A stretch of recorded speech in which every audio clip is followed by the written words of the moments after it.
আমি আপনাকে ভালোবাসি, আপনাকে বিয়ে করতে চাই। আমি সত্যি বলতেছি, আমার পক্ষে আপনাকে ছাড়া থাকা সম্ভব না। দেখ, ভালোই ভালোই বলতেছি। এখন তো এখান থেকে চলে যা, না হলে কিন্তু ঝাড়ু পেটা করব। তুই প্লিজ এখান থেকে চলে যা, আমার রাগ ওঠার আগেই। আমি আসি। আমাদের গল্পগুলো যদি ভালো লেগে থাকে তাহলে আমাদের চ্যানেলটি সাবস্ক্রাইব করে পাশে থাকবেন। ধন্যবাদ। আর আমি প্রিয়াঙ্কা। আমাদের গল্পগুলো যদি ভালো লেগে থাকে, অবশ্যই আমাদের চ্যানেলকে সাবস্ক্রাইব করে পাশে থাকবেন। আর হ্যাঁ, ভিডিওটি সম্পূর্ণ শুনবেন। আন্টি, আমি আপনাকে ভালোবাসি। এতে সমস্যা কি? তুই আমাকে ভালোবাসবি, এটা স্বাভাবিক, কারণ তুই আমার সম্পর্কে ভাতিজা। আন্টি, এই ভালোবাসা সেই ভালোবাসা না। ভালোবাসা দুটি মনের মিলনের ভালোবাসা। তুই কি বলতেছিস বুঝতে পারতেছি না। তুই আমাকে ভালোবাসিস, আমিও তোকে ভালোবাসি, তাই না? তুই আমার ভাতিজা, আমি তোর আন্টি। আমি তোকে ভালোবাসবো, তুইও আমাকে ভালোবাসতে পারিস, তাই না? আন্টি, আমি বলতেছি যে আমি আপনাকে ভালোবাসি, আমি আপনাকে বিয়ে করতে চাই। তোর মাথা কি ঠিক আছে? কি আবোল তাবোল কথা বলতেছিস? আমি তো সম্পর্কে আন্টি, আর তুই আমাকে বিয়ে করতে চাচ্ছিস? সমাজের লোকেরা কি বলবে এসব শুনলে? আমি তো তাদের কথা শুনতে চাই না। আমি আপনার মতামত জানতে চাচ্ছি। আমি আপনাকে ভালোবাসি। আপনি আমাকে উত্তর দেন। আমাকে বিয়ে করতে পারবেন না আপনি? তুই এখন তোর বাসায় চলে যা। আমার বাসায় তোকে আর কখনো আসতে হবে না, কারণ এটা কখনো সম্ভব না। আর দেখ, তুই আমার থেকে 2 বছরের ছোট। এটা কোনোভাবেই সম্ভব না। তাহলে কি আপনি আমাকে একটু ভালোবাসেন না? আমাকে কি আপনার ভালো লাগে না? আমাকে কি ভালোবাসা যায় না? আমার কোনো সমস্যা আছে? এতক্ষণ তোর সাথে ভালোভাবে কথা বলতেছিলাম, তাই তুই এত কথা বলতে পারতেছিস। এখন যদি তুই আমার চোখের সামনে থেকে না চলে যাইস, তাহলে কিন্তু আমি তোর আব্বু আম্মুকে বিচার দিব এই বিষয় নিয়ে। নিলয় নাবিলার কোনো কথার জবাব না দিয়ে সেখানে দাঁড়িয়ে রইল, আর নাবিলার দিকে তাকিয়ে রয়েছে এক দৃষ্টিতে। নাবিলা ভেবে পাচ্ছে না নিলয় এরকম কথা বলে কিসের জন্য। তাদের মাঝে যদিও কোনো রক্তের সম্পর্ক নেই, কিন্তু সামাজিক একটা তো সম্পর্ক আছে তাদের মধ্যে। তাদের সম্পর্কটা, আর নিলয় তাকে যে কথাটা বলেছে, এটা কখনোই সম্ভব না। নাবিলা কি করবে না করবে ভেবে পাচ্ছে না। নিলয়কে চলে যেতে বলতেছে, কিন্তু নিলয় চলে যাচ্ছে না। কি হলো? তুই এখানে দাঁড়িয়ে আছিস কিসের জন্য? এখান থেকে চলে যাচ্ছিস না কেন, বুঝতেছি না তো। আমি আপনাকে ভালোবাসি, আপনাকে বিয়ে করতে চাই। আপনি বোঝেন না কিসের জন্য? আমি সত্যি বলতেছি, আমার পক্ষে আপনাকে ছাড়া থাকা সম্ভব না। দেখ নিলয়, ভালোই ভালোই বলতেছি। এখন তো এখান থেকে চলে যা, না হলে কিন্তু ঝাড়ু পেটা করব। তুই প্লিজ এখান থেকে চলে যা, আমার রাগ ওঠার আগেই। তার মানে কি আপনি আমাকে ভালোবাসেন না? আমি কিন্তু সত্যি আপনাকে ভালোবাসি। আমি কিন্তু আপনাকে ছাড়া থাকতে পারবো না। আমি দরকার হলে আব্বু আম্মুকে এই বিষয় জানাবো। আমি তোকে ভালোবাসি না। এখন তুই এখান থেকে চলে যা। আমার কোনো কিছু ভালো লাগতেছে না। এখন আমাকে আমার মতো থাকতে দে, একা থাকতে দে। আমাকে ভালোবাসলে সমস্যা কি? কেন আমাকে ভালোবাসা যায় না? তোকে ভালোবাসা যায় না কারণ আমাদের মধ্যে সম্পর্কটা ভিন্ন, আর আমি তোর সিনিয়র। এটা হলো সব থেকে বড় কথা। তাই আমি তোকে ভালোবাসতে পারি না, বা তোর সাথে এরকম কোনো সম্পর্ক করতে পারি না। আপনি তো আমার রক্তের কেউ না, তাই না? আপনি আমার প্রতিবেশী, আর আমাদের মাঝে সেই সম্পর্কটা হতেই পারে, তাই না? যদি আপনার সমস্যা থাকে তাহলে বলতে পারেন। আমি কিন্তু আপনাকে ভালোবাসি। কুত্তার বাচ্চা, তোকে ভালোভাবে বোঝাচ্ছি, বুঝতেছিস না তাই না? ছোট মানুষ, তাই এত সুন্দর করে তোকে এতক্ষণ আমি বুঝালাম, কিন্তু বুঝতে পারলি না। এখন কিন্তু তোকে আমার বাসা ছেড়ে চলে যেতে হবে, না হলে কিন্তু আমি তোর বাসায় ফোন করে সবকিছু বলে দিচ্ছি। তুই আমার সাথে পাগলামি করতেছিস, আমার সাথে খারাপ ব্যবহার করার চেষ্টা করতেছিস।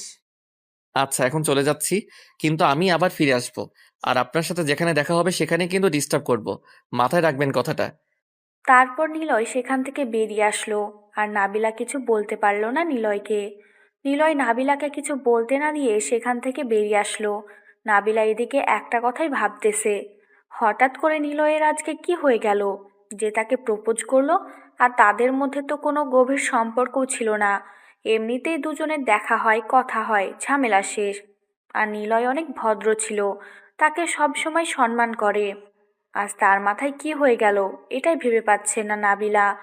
সব সময় নিলয় নাবিলাকে সালাম দেয়, সম্মান দেখায়, সব কিছু।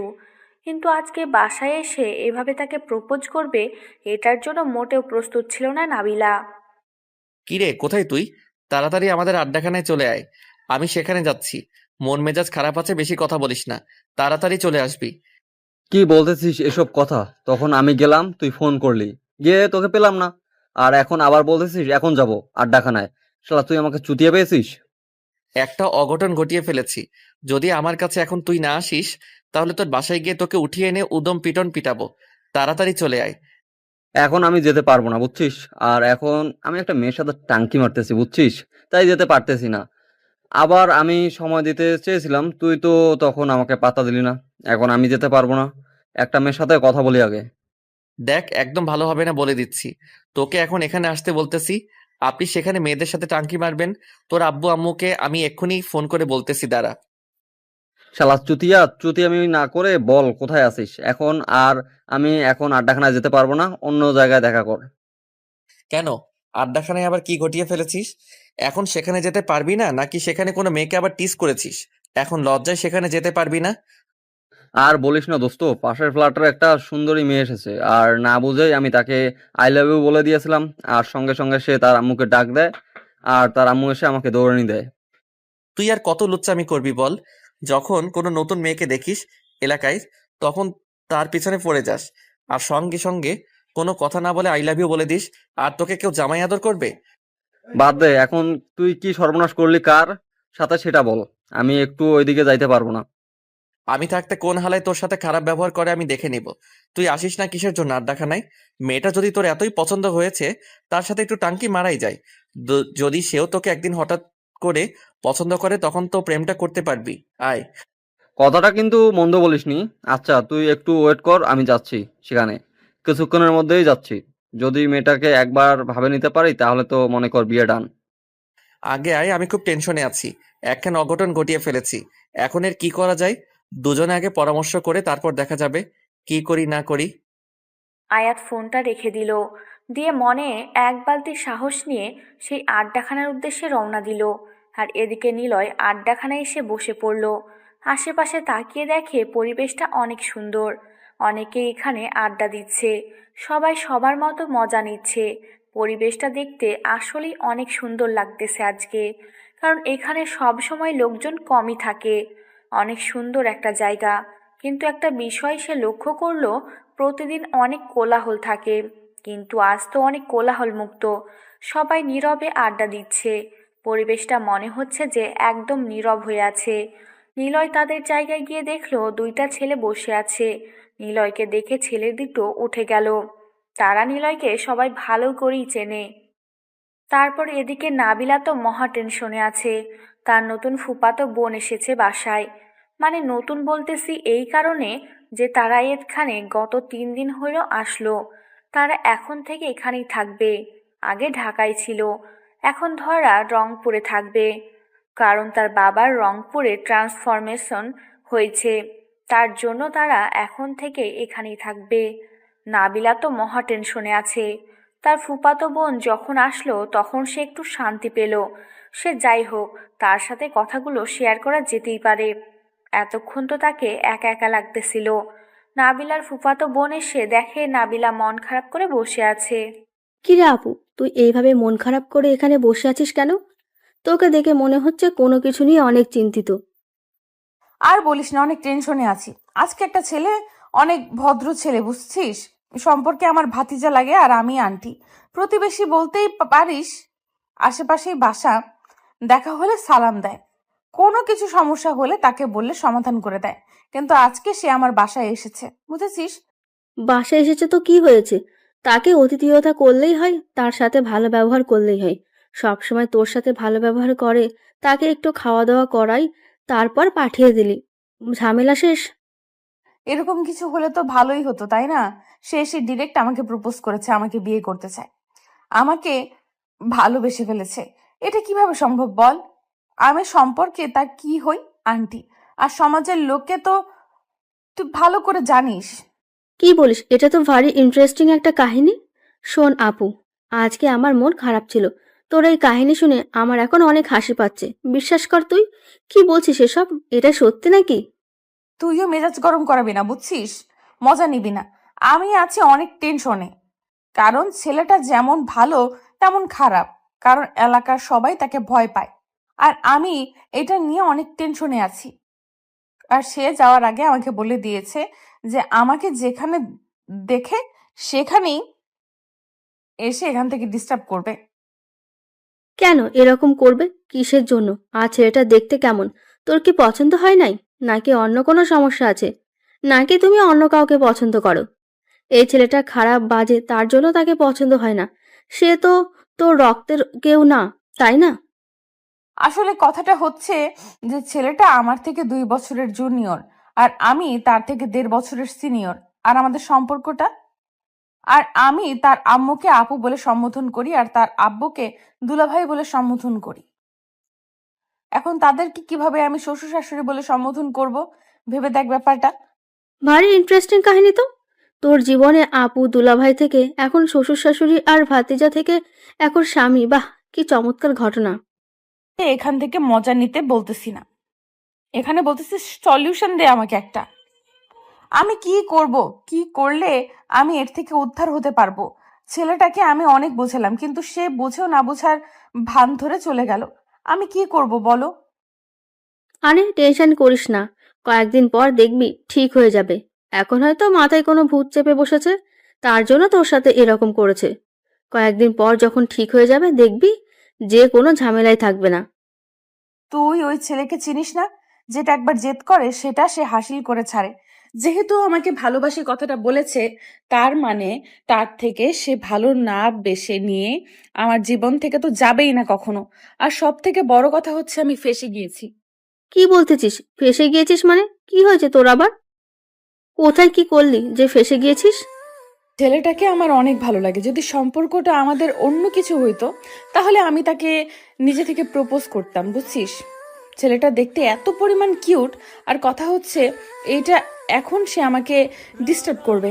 আমি তো মেনে নিতে পারবো, কিন্তু সমাজের লোকের কথা ভেবে আমি অনেক টেনশনে আছি। তাহলে এই ব্যাপার। আচ্ছা, আমি বিয়ের ব্যবস্থা করার চেষ্টা করতেছি। আমি সবার সাথে কথা বলে দেখি। তুই সবার সাথে আমাকে পরিচয় করিয়ে দে আগে, তারপর। এখন বল কি হয়েছে? এত জরুরি তলব কিসের জন্য? আর কি ঘটনা ঘটিয়েছিস সেটা বল তো শুনি। কি এমন কাজ করেছিস তুই? তোর যে আন্টি আছে না, তাকে আমি প্রপোজ করেছি। আমি তাকে আমার বউ বানাতে চাই। কি আবল তাবল কথা বলতেছিস বুঝতেছি না তো। আর হঠাৎ করে তোর কি এমন হলো যে তুই তার জীবনে থাকবি? যেটা বলতেছি সেটাই।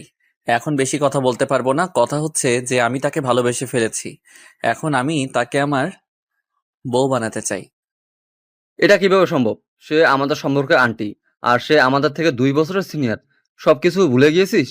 আজকে তাকে প্রপোজ করে দিয়েছিস, সে কি উত্তর দিয়েছে? সে কি বলেছে সেটা বড় কথা না, বড় কথা হচ্ছে আমি তাকে ভালোবেসে ফেলেছি আর তাকে আমার বউ বানাতে চাই। তার মায়ায় আমি পড়ে গেছি। আমি নিজেকে এত কন্ট্রোল করেছি যে এরকম কিছু হবে না আমার দ্বারাই, কিন্তু আমি পারিনি। এভাবে হয় না বুঝছিস। এভাবে কোনো কিছু সম্ভব না, সোসাইটি মেনটেন করতে হয়। আর তুই তো সোসাইটির কাউকে পাত্তা দিস না, সেটা আমি ভালো করে জানি। কিন্তু মেয়েটার অবস্থা একটু ভেবে দেখেছিস? তোর এইসব জ্ঞানমূলক কথা তোর কাছে রাখ, আমাকে বলতে আসিস না। বলতেছি না আমি তাকে ভালোবাসি। আমি বুঝলাম তুই তাকে ভালোবাসিস, কিন্তু একটা লিমিট আছে, তুই তোর লিমিট ক্রস করে যাচ্ছিস। সে তোর সম্পর্কে আন্টি, আর তুই তাকে কিভাবে ভালোবাসতে পারিস আমাকে বলতো। নিজের মনকে কি আর সেটা বোঝানো যায়? আমি তো নিজেকে অনেক কন্ট্রোল করার চেষ্টা করেছি।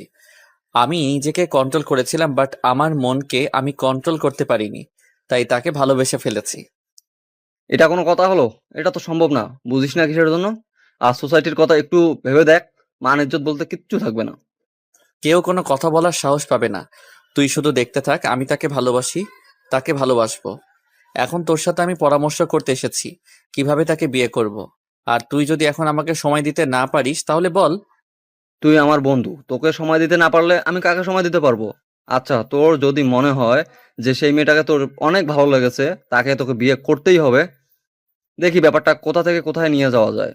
আমি সবার সাথে একটু কথা বলি হালকা পাতলা। এখন তোকে কারোর সাথে কথা বলতে হবে না।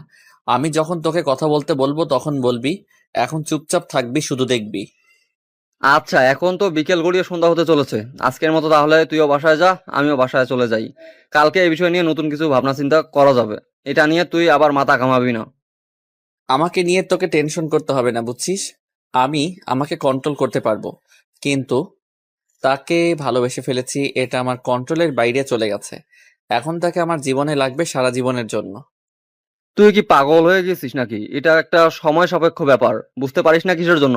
এটার জন্য সময় লাগবে, আর তোকে তার জন্য সময় বের করতে হবে।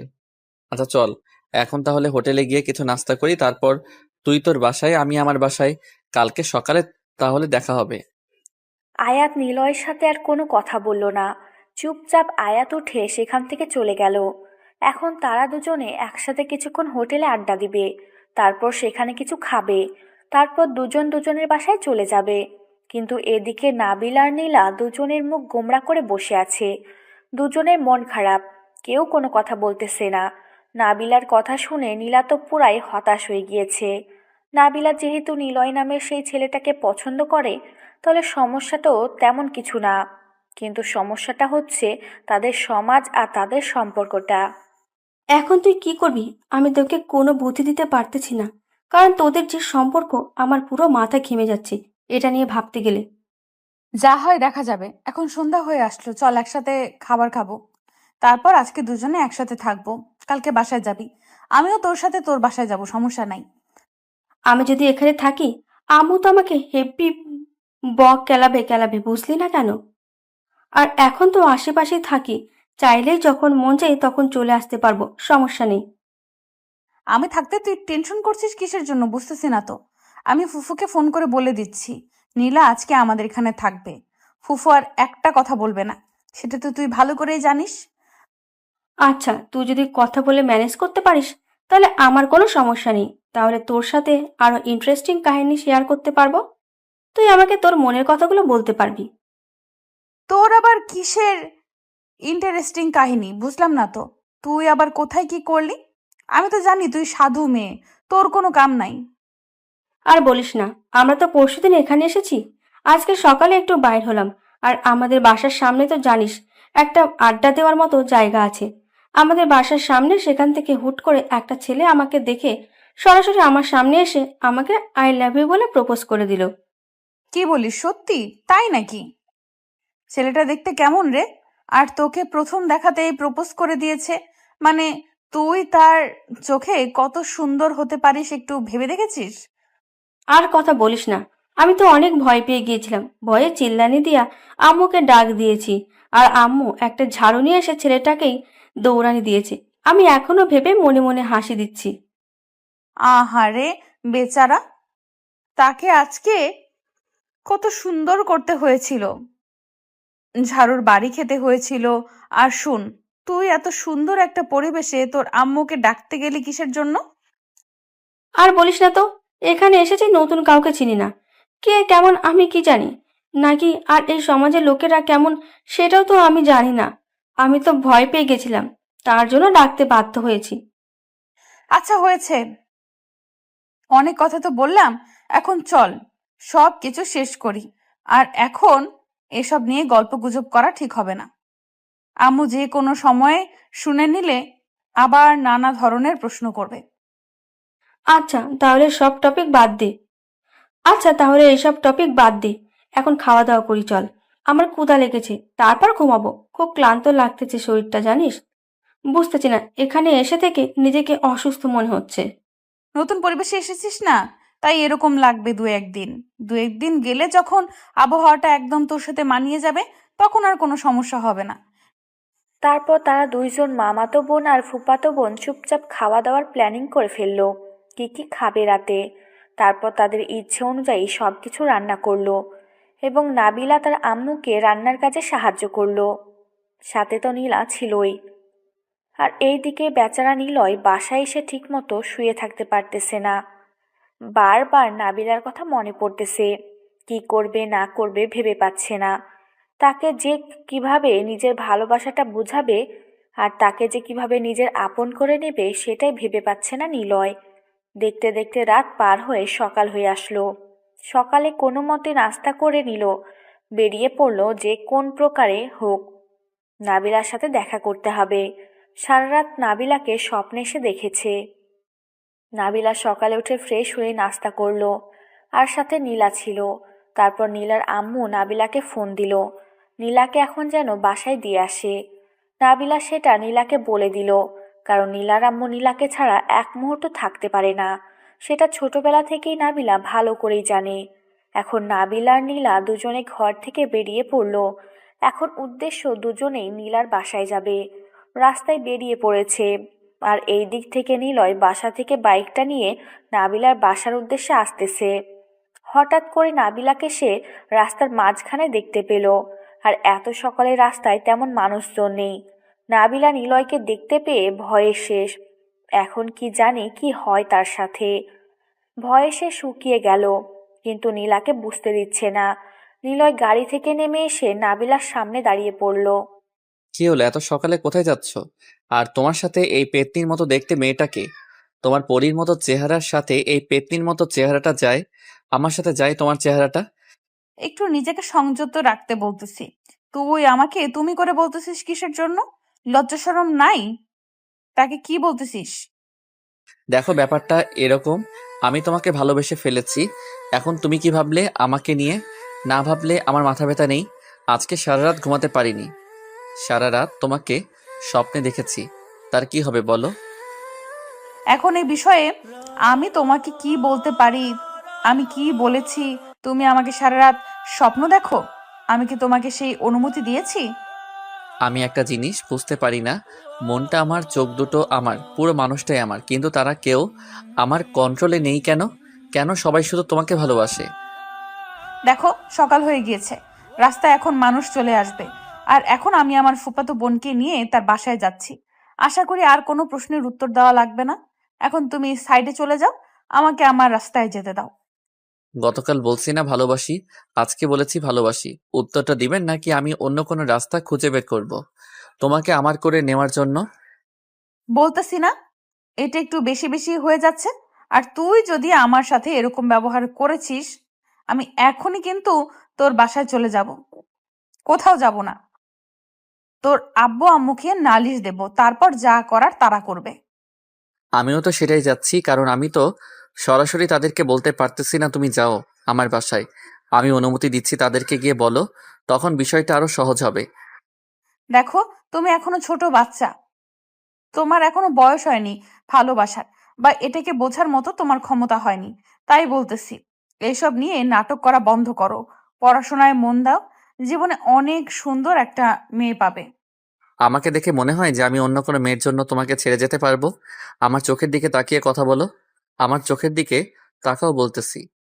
কথাটা বলে নিলয় নাবিলার হাত ধরল। আর এমন চোখ করেছে, নাবিলা একদম শেষ। নীলা তো কি বলবে। নীলা ভয়ে নাবিলার পিছনে গিয়ে দাঁড়িয়ে পড়ল। আর নীলার বুঝতে বাকি নেই এটাই সেই ছেলে। আর নাবিলা যেটা বলেছিল, আসলেই দেখতে ছেলেটা অনেক হ্যান্ডসাম। নাবিলা ভয়ে শ্বাস বন্ধ করে আছে, কোনো কথা বলার সাহস পাচ্ছে না। আর নীলা তো ভয়ে 2 হাত দূরত্ব বজায় রেখেছে। নিলয় নাবিলার হাত এমন শক্ত করে চেপে ধরে রেখেছে, নাবিলার ব্যথা করছে।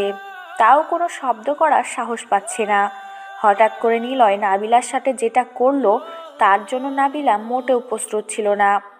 নাবিলা ভেবেছিল যে জাস্ট হাতটা ধরেছে, কিন্তু হাত ধরে যে এরকম একটা কাণ্ড করবে নিলয়, সেটা বুঝতেই পারেনি নাবিলা। প্লিজ নিলয়, ছেড়ে দে। রাস্তায় মানুষ দেখলে মান ইজ্জত কিচ্ছু থাকবে না। আমি সবার সামনে কলঙ্কিনী হয়ে যাব। প্লিজ আমাকে নষ্ট করিস না তুই। নষ্ট করলাম কোথায়? শুধু একটু ভালোবাসা দেখালাম। আর তোমাকে কিছু শিক্ষা দিলাম, কারণ তুমি তো আমার ভালোবাসা বোঝার চেষ্টা করতেছো না। অত্যাচার তো তোমাকে সহ্য করতে হবে। প্লিজ ছেড়ে দে। সবাই দেখে নিলে আমি কলঙ্কিত হয়ে যাব। আমি এই পৃথিবীতে বেঁচে থাকতে পারবো না। প্লিজ, তুই আমার সাথে এরকম করতেছিস কিসের জন্য? আমি তো সম্পর্কে আন্টি। কিসের আন্টিকে? আমি তো ভালোবাসি আপনাকে। বউ মানি। এখন থেকে আন্টি সম্পর্ক বাদ, এখন থেকে আপনি আমার বউ, এটাই মাথায় রাখবেন সব সময়। এবার কিন্তু সত্যি বেশি বেশি হয়ে যাচ্ছে। এবার কিন্তু তোমার পরিবারকে আমি জানাতে বাধ্য হব। তুমি এরকম পাগলামি করতে পারো না আমার সাথে। আচ্ছা, আমি তো আপনাকে পারমিশন দিয়ে দিয়েছি, তাই না? আর আপনাকে সম্মান দিয়ে কথা বলতেছি। যেহেতু আপনি আমার সিনিয়র বউ, তার জন্য আপনাকে সম্মান দিয়ে কথা বলতেই হবে আমাকে। না হলে এটা কেমন হয় না? তোকে আমি দেখে নিব। তুই আমার সর্বনাশ করতেছিস, তাই না? তুই আমার সাথে এরকম করতে পারিস না। আমি তোর নামে পুলিশের কাছে মামলা করব। আপনার যা খুশি করতে থাকেন, কিন্তু দিন শেষে আপনাকে আমার বউ হতে হবে। আন্টি যখন বউয়ার সম্পর্ক, যেহেতু আমাদের আন্টি এবং ভাতিজা, তাই ওইসব ভুলে যান। সেটাতে কোনো রক্তের সম্পর্ক ছিল না। প্লিজ নিলয়, আমাকে এখন ছেড়ে দে। আমার সাথে আমার বোন যদি বাসায় বলে দেয়, আমাকে বাসা থেকে বিয়ে দিয়ে দিবে। সেই কথা আগে বলবা না যে তোমার সাথে আমার হবু শালিকা আছে? তাহলে তার সাথে একটু খুনসুটি দুষ্টুমি করতাম। চল নীলা, আর এখানে এক মুহূর্তও না। আর যাওয়ার আগে তোকে একটা কথা বলে যাচ্ছি, তুই ভুল করেও আমার সামনে আর কখনো আসার চেষ্টা করবি না, তাহলে কিন্তু আমি তোকে খুন করে ফেলবো। সেটা দেখা যাবে কে কাকে খুন করে। নাকি আপনি আমাকে ভালোবেসে ফেলেন সেটা তো আমি দেখিয়ে ছাড়বো। আর এই যে শালিকা, আপনাকে বলতেছি, বাসায় যদি একটু ম্যানেজ করতে পারেন তাহলে একটা বিয়ে খেতে পারলেন। কথাটা কিন্তু মন্দ বলেননি, বাট আপনি যেটা করতেছেন রাস্তাঘাটে এটা মোটেও ঠিক না। আপনি একটু ভেবে দেখেন, আপনি কিন্তু উচ্ছৃঙ্খলতা একটু বেশি দেখাচ্ছেন। তাহলে তুমি তোমার বোনকে বুঝিয়ে বলো যে আমার সাথে প্রেম করতে বা আমাকে বিয়ে করতে, দুটোর একটা হলেই চলবে। সারা জীবন একসাথে থাকতে হবে, এটা হচ্ছে বড় কথা। কিন্তু আপনি যে পন্থা গ্রহণ করতে চাচ্ছেন এটা মোটেও ঠিক না। আপনি একটা মেয়েকে এভাবে সকালবেলা রাস্তায় একা পেয়ে তার সাথে খারাপ আচরণ করলেন, এটা কিন্তু মোটেও ঠিক হলো না। এটা ভালোবাসা বলে না, এটাকে বলে শরীরের চাহিদা। আচ্ছা, তাহলে এই ব্যাপার। আমার তাহলে ভুল হয়ে গেছে, আর আমি কন্ট্রোলে ছিলাম না, যার জন্য উল্টাপাল্টা হয়তো কিছু করলাম। তাকে ভালোবাসি, তাকে একটু চুম্মাচাটি দেওয়া যায়, সমস্যা কি? সেটা ঠিক আছে, বাট আপনি মোটেও কাজটা ঠিক করলেন না। এটার জন্য আপনাকে অনেক পস্তাতে হবে। আমার বোনকে যতটা সম্ভব আপনার থেকে আমি দূরে রাখবো। আচ্ছা, তাই নাকি? কই ভাবলাম যে তুমি আমাকে সাহায্য করবে, সেটা না করে তুমি তো দেখি এখন আমার শত্রুতা শুরু করতেছো। নাবিলা ভালোই তো তোমার বোন, ঠিক তোমার মতোই হয়েছে মানতে হবে।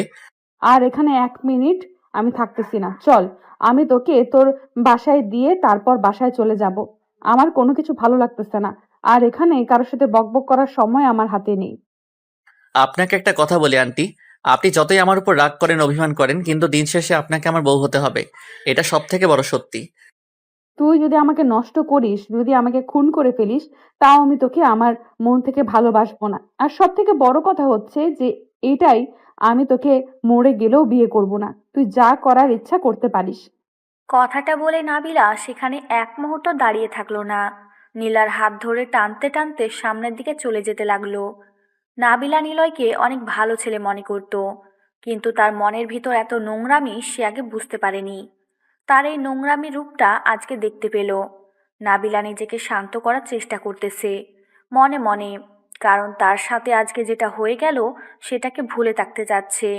সেটা যদি মনে রাখে তাহলে সেটা তাকে আরও বেশি কষ্ট দিবে।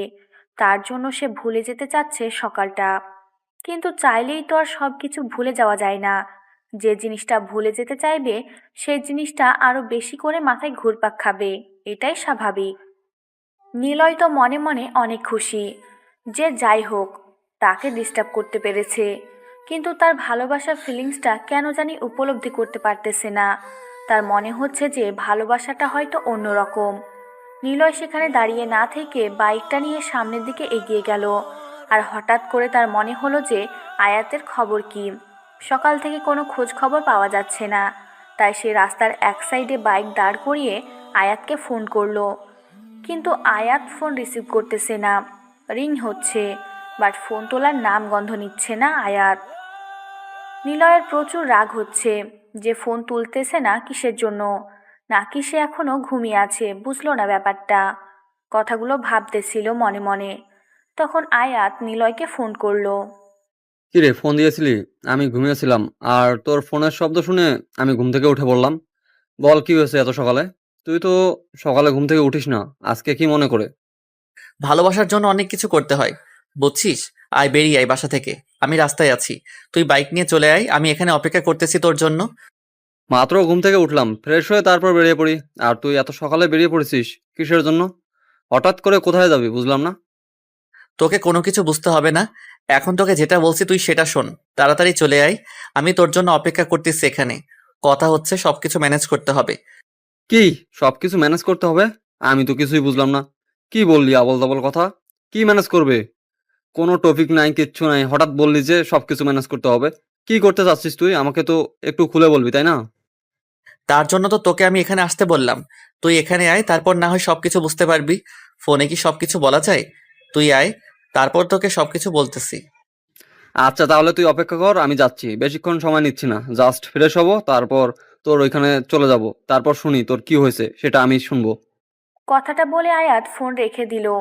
দিয়া ঝটপট বিছানা ছেড়ে উঠে ফ্রেশ হয়ে নিল, কারণ তার কলিজার বন্ধু তাকে ডাক দিয়েছে। সে এখানে শুয়ে থাকবে এটা তো হয় না, তার জন্য সে খুব তাড়াতাড়ি করতে লাগলো। আর এদিকে নিলয় অপেক্ষা করতেছে। নাবিলা নীলাদের বাসায় পৌঁছে গিয়েছে। নাবিলার মন প্রচুর খারাপ। তাকে দেখে তার ফুপু গলায় গলা মিলিয়ে নিল, কথায় কথায় ভাসিয়ে দিল সব কিছু। তারপর নাবিলা আর নীলা দুজনে মিলে নীলার রুমে চলে আসলো। ছেলেটা কি সেটা তো নীলা নিজেই দেখলো। তার তো এখন একটু ভয় হচ্ছে তার বোনকে নিয়ে।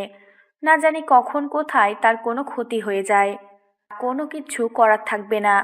এটা ভেবে নীলা প্রচুর ভয় পাচ্ছে যে কি হবে তার বোনের জীবনে। নাবিলা গিয়ে নীলার রুমে শুয়ে পড়ব। নীলা নাবিলাকে কোনো কিছু বলল না। নাবিলার জন্য এক কাপ কফি বানিয়ে আনার জন্য নীলা রান্নাঘরে চলে আসলো।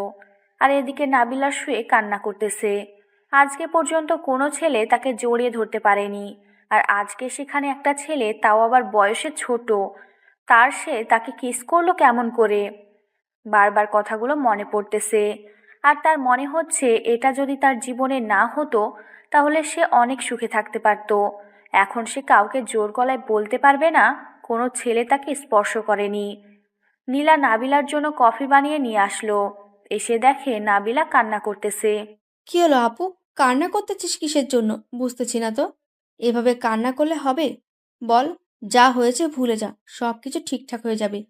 এখন কয়েকদিন নিজেকে চেপে রাখ, বাসা থেকে বের হবি না, তাহলে দেখবি কয়েকদিন পর সব কিছু আগের মতো হয়ে যাবে। এরকম কোনো কিছু হলে তো অনেক ভালো হইতো। আমি চাচ্ছি সবকিছু ভুলে যাব, কিন্তু পারতেছি না। বারবার মনে পড়ে যাচ্ছে। আর আজকে প্রথম আমাকে কোনো ছেলে এভাবে স্পর্শ করলো। বিশ্বাস কর, আমার যে এত বাজে লাগতেছে। আচ্ছা, বুঝতে পারলাম। এখন নিজেকে ঠিক করার চেষ্টা কর। এইভাবে ভেঙে পড়লে চলবে না। তোর পড়াশোনায় মন দে। কয়েকদিন পর তোর নাকি এক্সাম। এখন তো সেই টেনশনে আছি। আমার কি হবে? আমি তো এখন নিজে স্বাধীনভাবে চলাফেরা করতে পারবো না। এখন সব সময় একটা আতঙ্কের মধ্যে থাকতে হবে। কখন কোথা থেকে আমার উপর হামলা চলে আসে। এখন তো আমি পুরো ভয়ে শেষ। কি করব বুঝতে পারতেছি না। এখন তো এমন একটা সিচুয়েশনে বাসায় বলবো, তাহলে বিয়ে দেওয়ার জন্য উঠে পড়ে লাগবে বাসার সবাই। আর আমি তো চাচ্ছি আমার ক্যারিয়ার গড়ে তুলতে। আপু, আমি তোর মনের কথাগুলো বুঝতে পেরেছি। এইসব নিয়ে আর তুই ভাবিস না। এখন কফি খা, তারপর আমি তোকে তোর বাসায় রেখে আসবো। আমাকে তো আর কেউ ডিস্টার্ব করবে না, বুঝিস নাই? এখন যাব না, দুপুরের পর গাড়িতে করে তোর বাসায় চলে যাব। বাদ দে, এখন কিছু খাবো না। তুই রেখে দে, পরে গরম করে খাবো, সমস্যা নেই। বাট এখন খেতে ইচ্ছে করতেছে না। ফুফু কোথায় গেল? তার সাথে কিছু কথা বলি। আম্মু তার রুমে আছে হয়তো। তুই গিয়ে দেখ। আমি আমার কিছু হাতের কাজ শেষ করে আসছি, তারপর না হয় বাইরে যাব। এখন তুই যা, কথা বল। আচ্ছা থাক, তাহলে তুই তোর কাজগুলো শেষ কর। আমি আমার ফুফুর সাথে কিছুক্ষণ গল্প করি, তারপরে একটু বাসায় চলে যাব। এখানে থাকতে ভালো লাগতেছে না। একটু মনটা ঠিক করি, তারপর বাসায় চলে যাব। কথাটা বলে নাবিলা রুম থেকে বেরিয়ে তার ফুপুর রুমের উদ্দেশ্যে চলে গেল। আর এদিকে নীলা তার কাজগুলো করা শুরু করে দিল। তার এখন অন্য কিছু ভালো লাগবে না। তার এখন অন্য কিছু ভালো লাগবে না, তাই সে তার হাতের কাজগুলো শেষ করতে ব্যস্ত হয়ে গেল। আর নাবিলা তার ফুপুর কাছে এসে গল্প করা শুরু করে দিল। আর এদিকে আয়াত বাসা থেকে বেরিয়ে পড়েছে। নিলয় তার জন্য অপেক্ষা করতেছে। আরও একবার ফোন দিয়েছিল নিলয় আয়াতকে, তাকে জানিয়ে দিল যে সে এখন রাস্তায় আছে। তাই আর বেশিক্ষণ কথা হলো না তাদের মাঝে। একটু পর আয়াত নিলয়ের কাছে চলে আসলো। নিলয়ের দিকে তাকিয়ে অবাক হয়ে গেল। এ কি হাল, এটা কিভাবে হলো? আয়াত তো বুঝতেই পারতেছে না। আয়াত দৌড়ে গিয়ে ওকে ধরে নিল। তারপর অ্যাম্বুলেন্স ফোন করে ডাক দিয়ে হসপিটালে নিয়ে গেল নিলয়কে।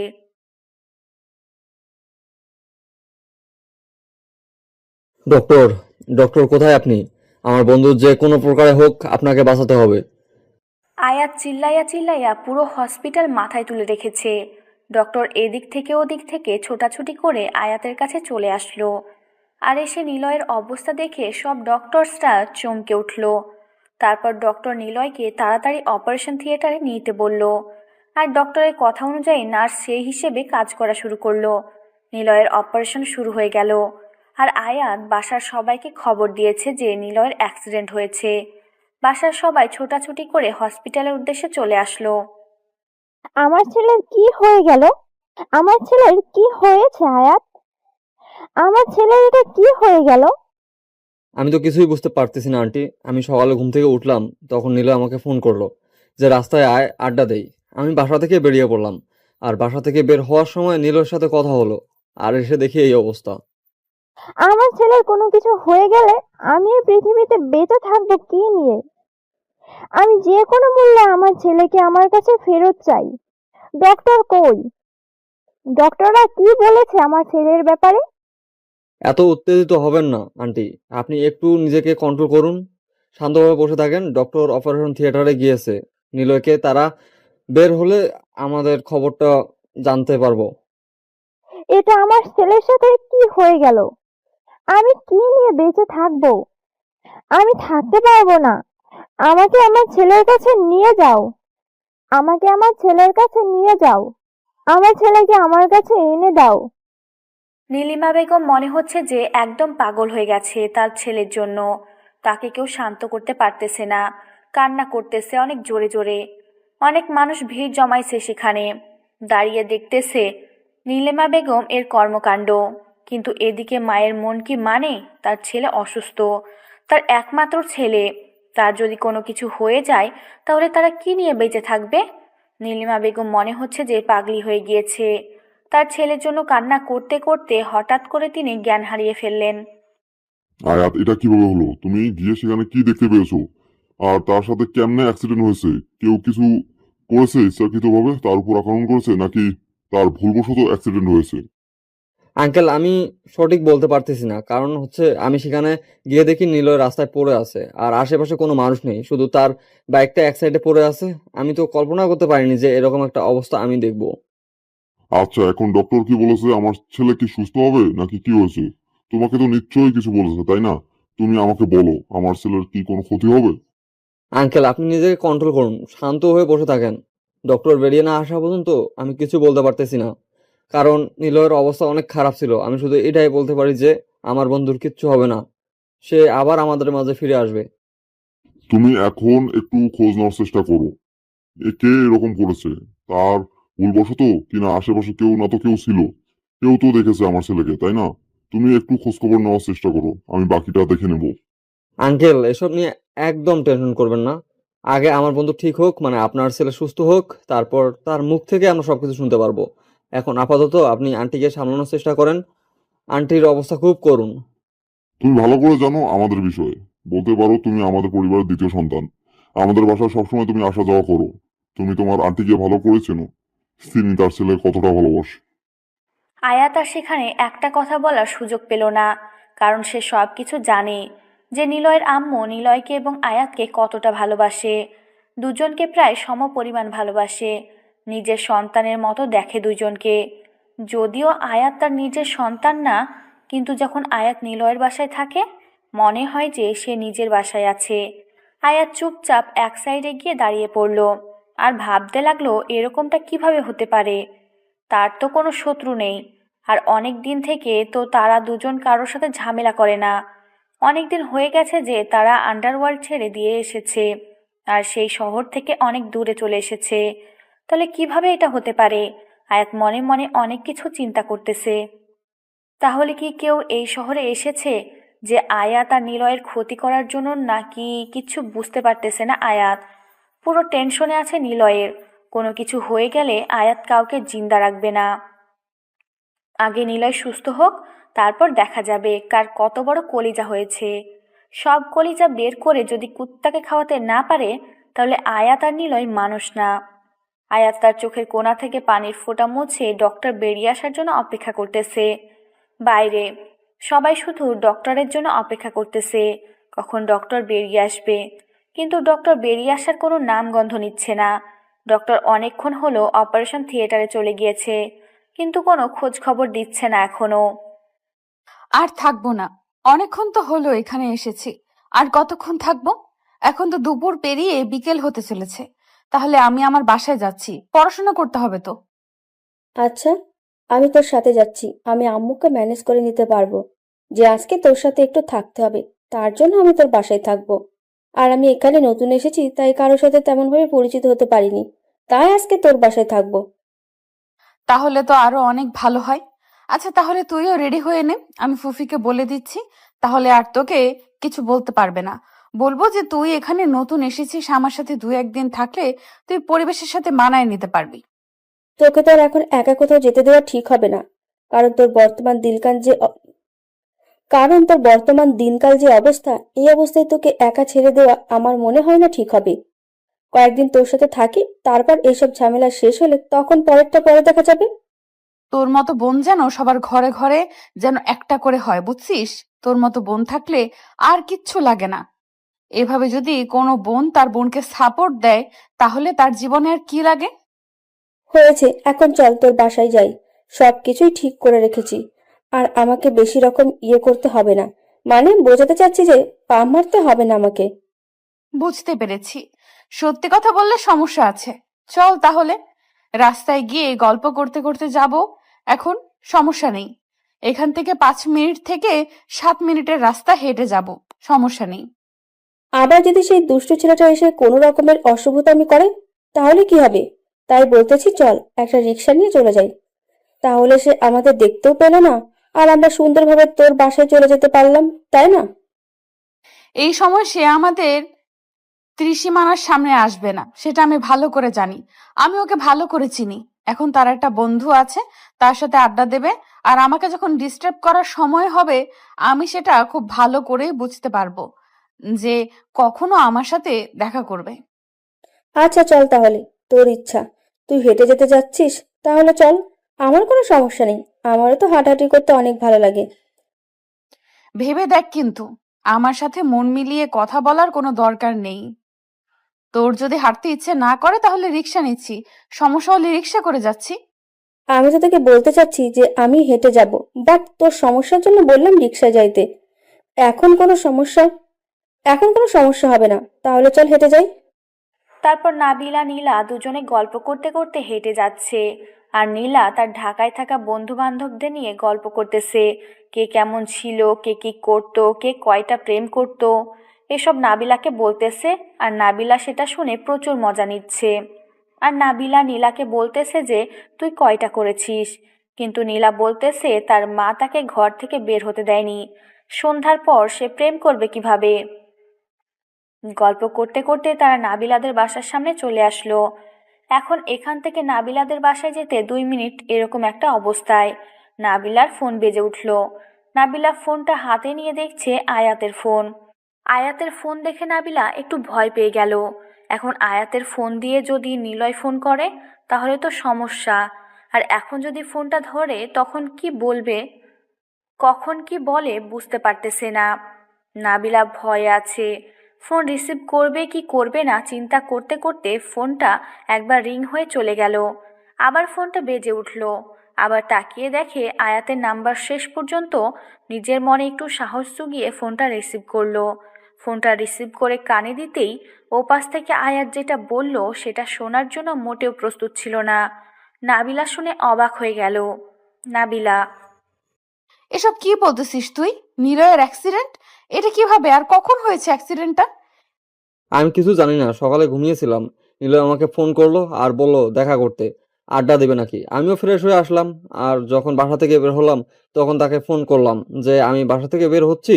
তখন সবকিছু ঠিক ছিল, কিন্তু আমি সেই জায়গায় উপস্থিত হয়ে দেখি নিলয় পড়ে আছে রাস্তায়। কি বলছিস? তোর মাথা ঠিক আছে? আর সকালে সে আমার সাথে এই অঘটন ঘটিয়ে গেছে, এতক্ষণে হয়তো তোকে সবকিছু বলে দিয়েছে, আমাকে প্রপোজ করেছে ইত্যাদি ইত্যাদি। সকালে এসে আমাকে জোর করে চুম্মা চাট্টি দিয়ে চলে গেছে। আমি রাস্তায় ছিলাম আমার ফুফাতো বোনের সাথে, আমার ফুফাতো বোনের বাসায় যাচ্ছিলাম, তখন দেখা হঠাৎ করে। তখন সে এরকম করে, তারপর চলে গেল, বলল যে সে এসে ডিস্টার্ব করবে। তুই কি আশেপাশে কোনো ছেলেকে দেখেছিস বা এরকম কাউকে দেখেছিস যে তারা তোদেরকে ফলো করতেছে বা নিলয়ের দিকে তাকিয়ে আছে? এরকম কোনো কিছু দেখেছিস, চোখে পড়েছিল তোর? আমি তো চোখ বন্ধ করেছিলাম। আমি তো কি বলবো ভাই, প্রথম কোনো ছেলে আমাকে এভাবে জড়িয়ে ধরে কিস করেছে। আমি তো লজ্জায় শেষ, আর আমার এসব লক্ষ্য করার সময় আছে? আমি তো ভয়ে শেষ। তাছাড়া আমি তো সেই টেনশনে ছিলাম, আমি এদিক ওদিক তাকাইনি তো।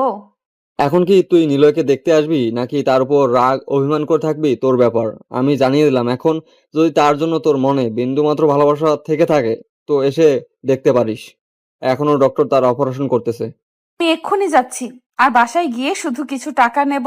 আমার কাছে কোনো টাকা নেই। আমি আমার ফুফাতো বোন এখন রাস্তায়, আমার ফুফুর বাসা থেকে আসলাম, এখনো বাসায় পৌঁছায়নি। আমি শুধু বাসায় গিয়ে টাকা নিয়ে নিচ্ছি, তুই অপেক্ষা কর, আমি যাচ্ছি।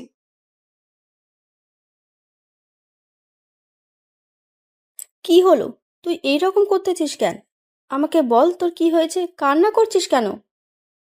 নিলয় অ্যাক্সিডেন্ট করেছে, এখন হসপিটালে আছে। ডক্টর তার অপারেশন করতেছে। আমি কিছু বুঝতে পারতেছি না কেমনে কি হলো। কি বলছিস এসব কথা? কেমনে আর অ্যাক্সিডেন্ট হলো কিভাবে? সকালে তো আমাদের সাথে দেখা হলো তার।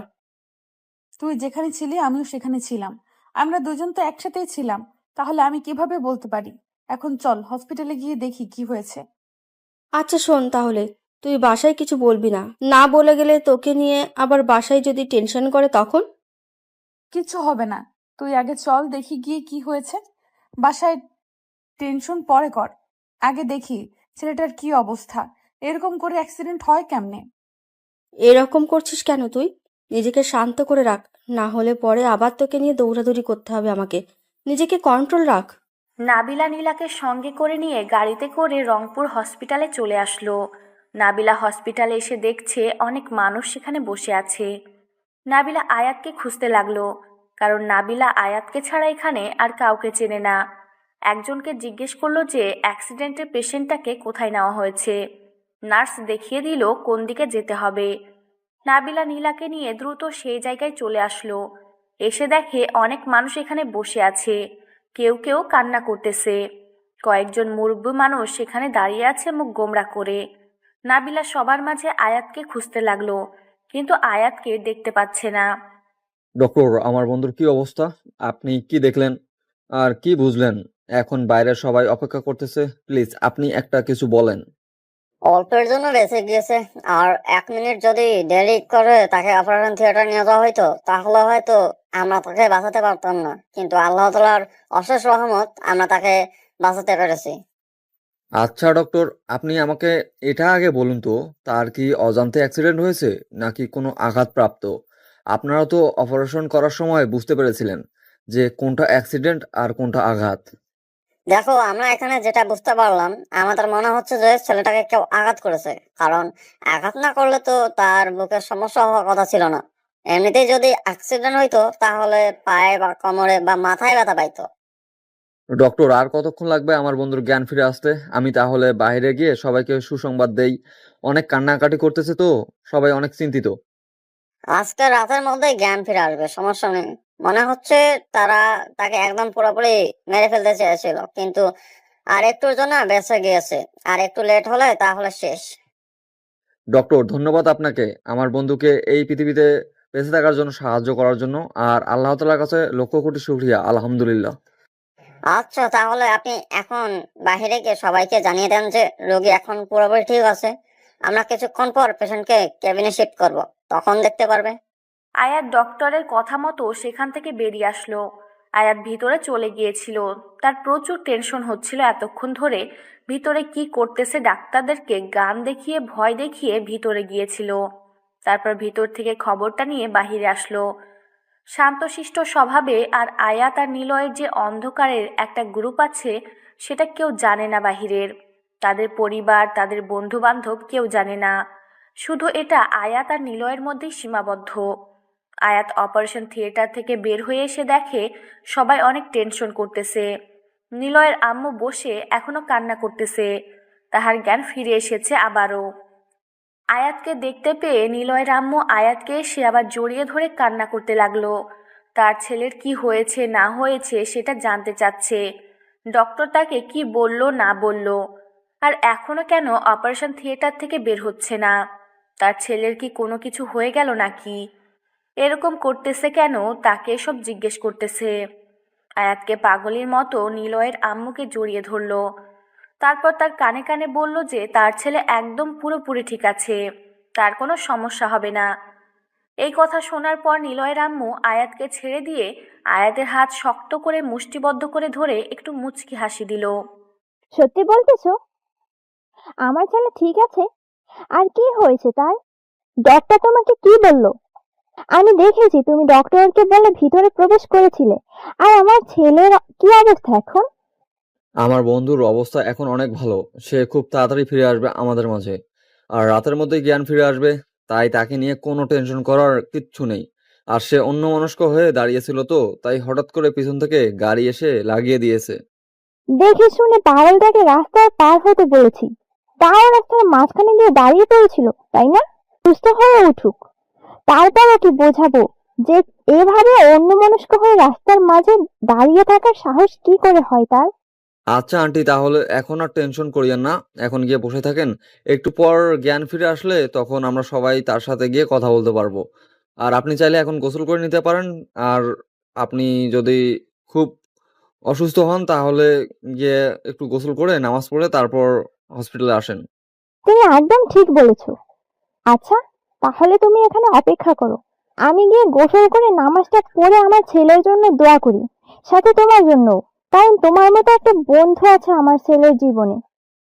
আচ্ছা, তাহলে আপনি এখন যান, আমি এদিকটা সবাইকে বলে দিচ্ছি। না হলে সবাই তো অনেক টেনশনে করতেছে। সবাইকে বলে দেই, টেনশন মুক্ত করিয়ে দেই, তারপর আপনার সাথে গিয়ে বসে গল্প করব।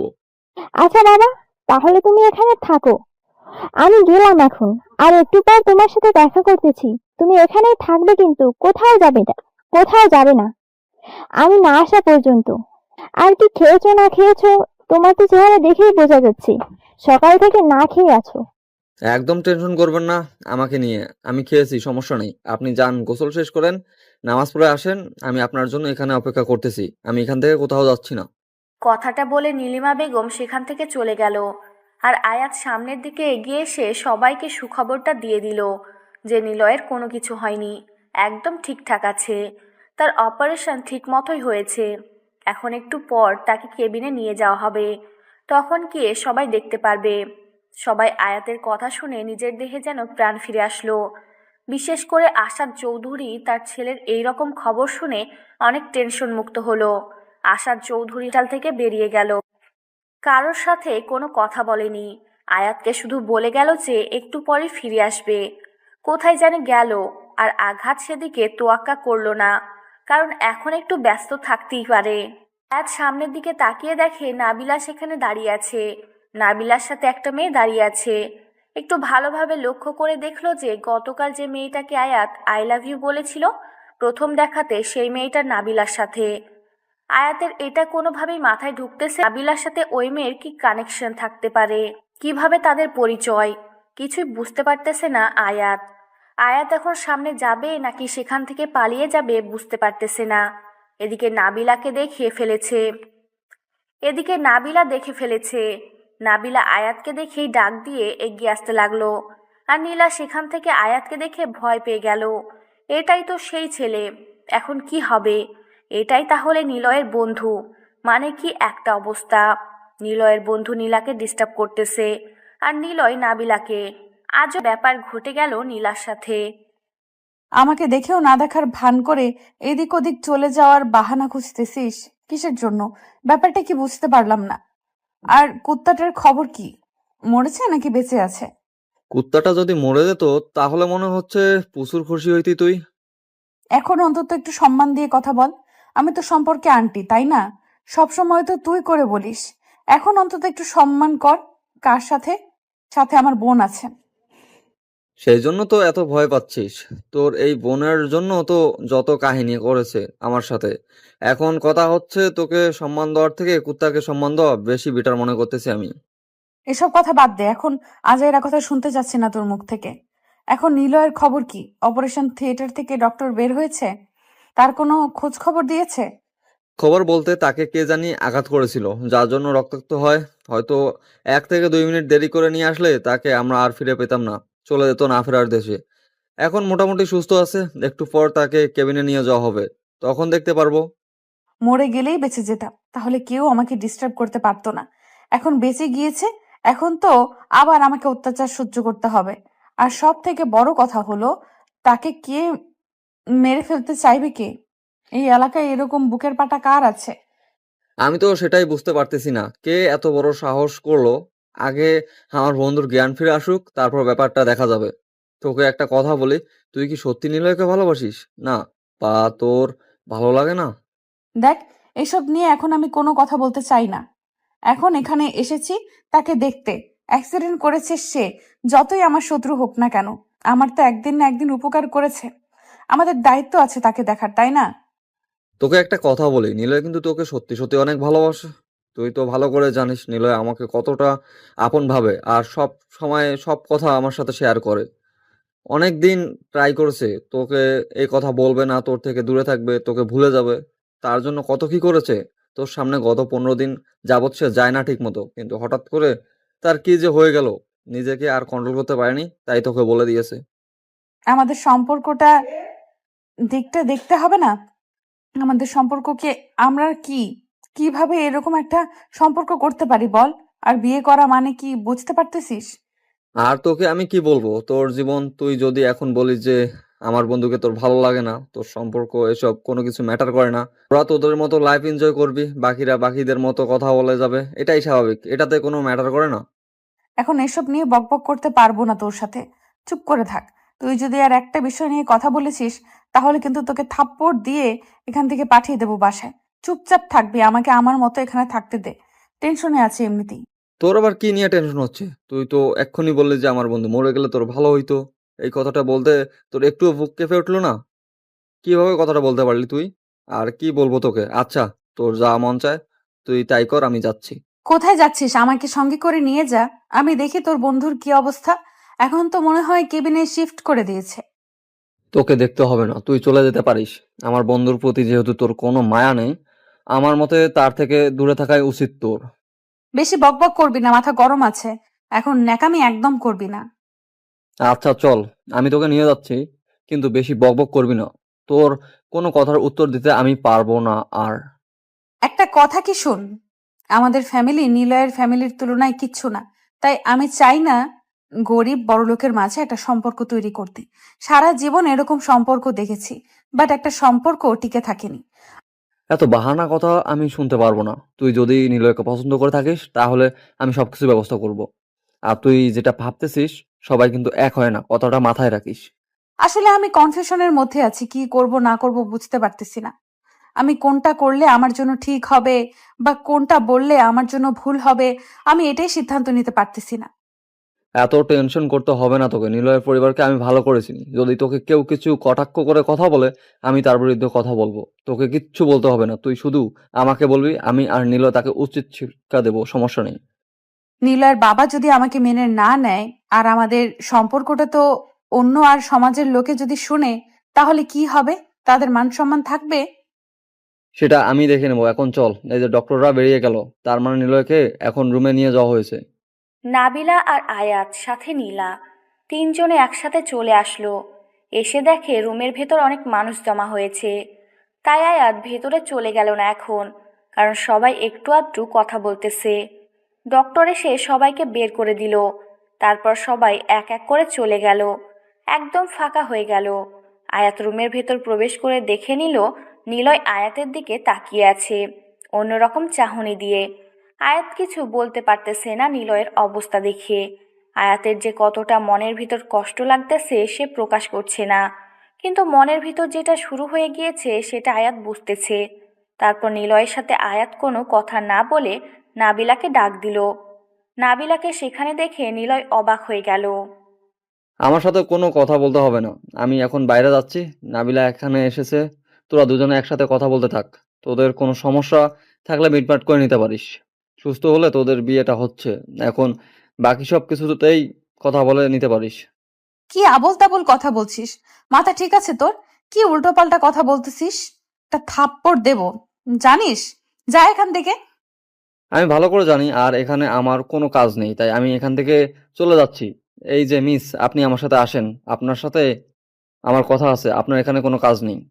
তুই একটু তার কাছে গিয়ে তুই একটু তার সাথে গিয়ে বাইরে থাক, আমার জন্য অপেক্ষা কর। আমি একটু কথা বলে বাইরে যাচ্ছি, 2 মিনিট সময় নিচ্ছি। তুই তাতে একটু আয়াতের সাথে থাক, আমি একটু কথা বলে বাইরে যাচ্ছি। নীলা তো অনেক ভয় পাচ্ছে, কিন্তু কিছু করার নেই। এই অবস্থায় তো নাবিলাকে এই কথাগুলো বলা সম্ভব না। আর নীলা ভয় পেলেও তাকে এখন আয়াতের সাথে যেতে হবে বাধ্যতামূলক। আয়াত একটা মুচকি হাসি দিয়ে নীলাকে নিয়ে বাইরে চলে গেল আর বাইরে থেকে দরজা লাগিয়ে দিল। আর নাবিলাকে বলল যেন দরজাটা লাগিয়ে দেয়, যাতে করে ডিস্টার্ব করতে না পারে তার জন্য। আর নাবিলা সেখানে বসে আছে চুপচাপ, আর নিলয়ের দিকে এক দৃষ্টিতে তাকিয়ে আছে। আর নিলয় নাবিলার দিকে এক দৃষ্টিতে তাকিয়ে আছে। কেউ কোনো কথা বলতেছে না, দুজনেই রোবট। নাবিলা তাকিয়ে থাকতে থাকতে হঠাৎ করেই কান্না করে দিল, যেটার জন্য নিলয় মোটেও প্রস্তুত ছিল না। যে মেয়েটা তাকে সহ্য করতে পারে না, সেই মেয়েটাকে কান্না করতেছে, ব্যাপার কি? এটা তো মোটেও ঠিক হচ্ছে না। নিলয় কি বলবে না বলবে ভেবে পাচ্ছে না। এখন সে উঠে এসে বসবে সেই শক্তিটাও নেই, তার শুয়ে থাকা ছাড়া উপায় নেই।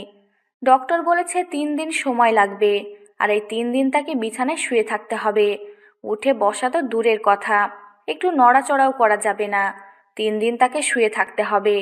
তাই নিলয় নিজের ইচ্ছা থাকা সত্ত্বেও উঠে বসতে বা একটু নাবিলার কাছে যেতে পারল না। আরে আন্টি, আপনি কান্না করতেছেন যে, ব্যাপার কি? আপনার তো চোখে পানি মানায় না। তুই এভাবে কথা বলবি না আমার সাথে, কুত্তা। এভাবে বেঁচে আছিস কেন? মরে গেলেই তো পারতি, তাহলে তো আমি সব ঝামেলা থেকে মুক্তি পাইতাম। তাই নাকি? এই কথা আগে বলবেন না যে আমি মরে গেলে আপনি শান্তিতে বা খুশিতে থাকতে পারতেন, তাই না?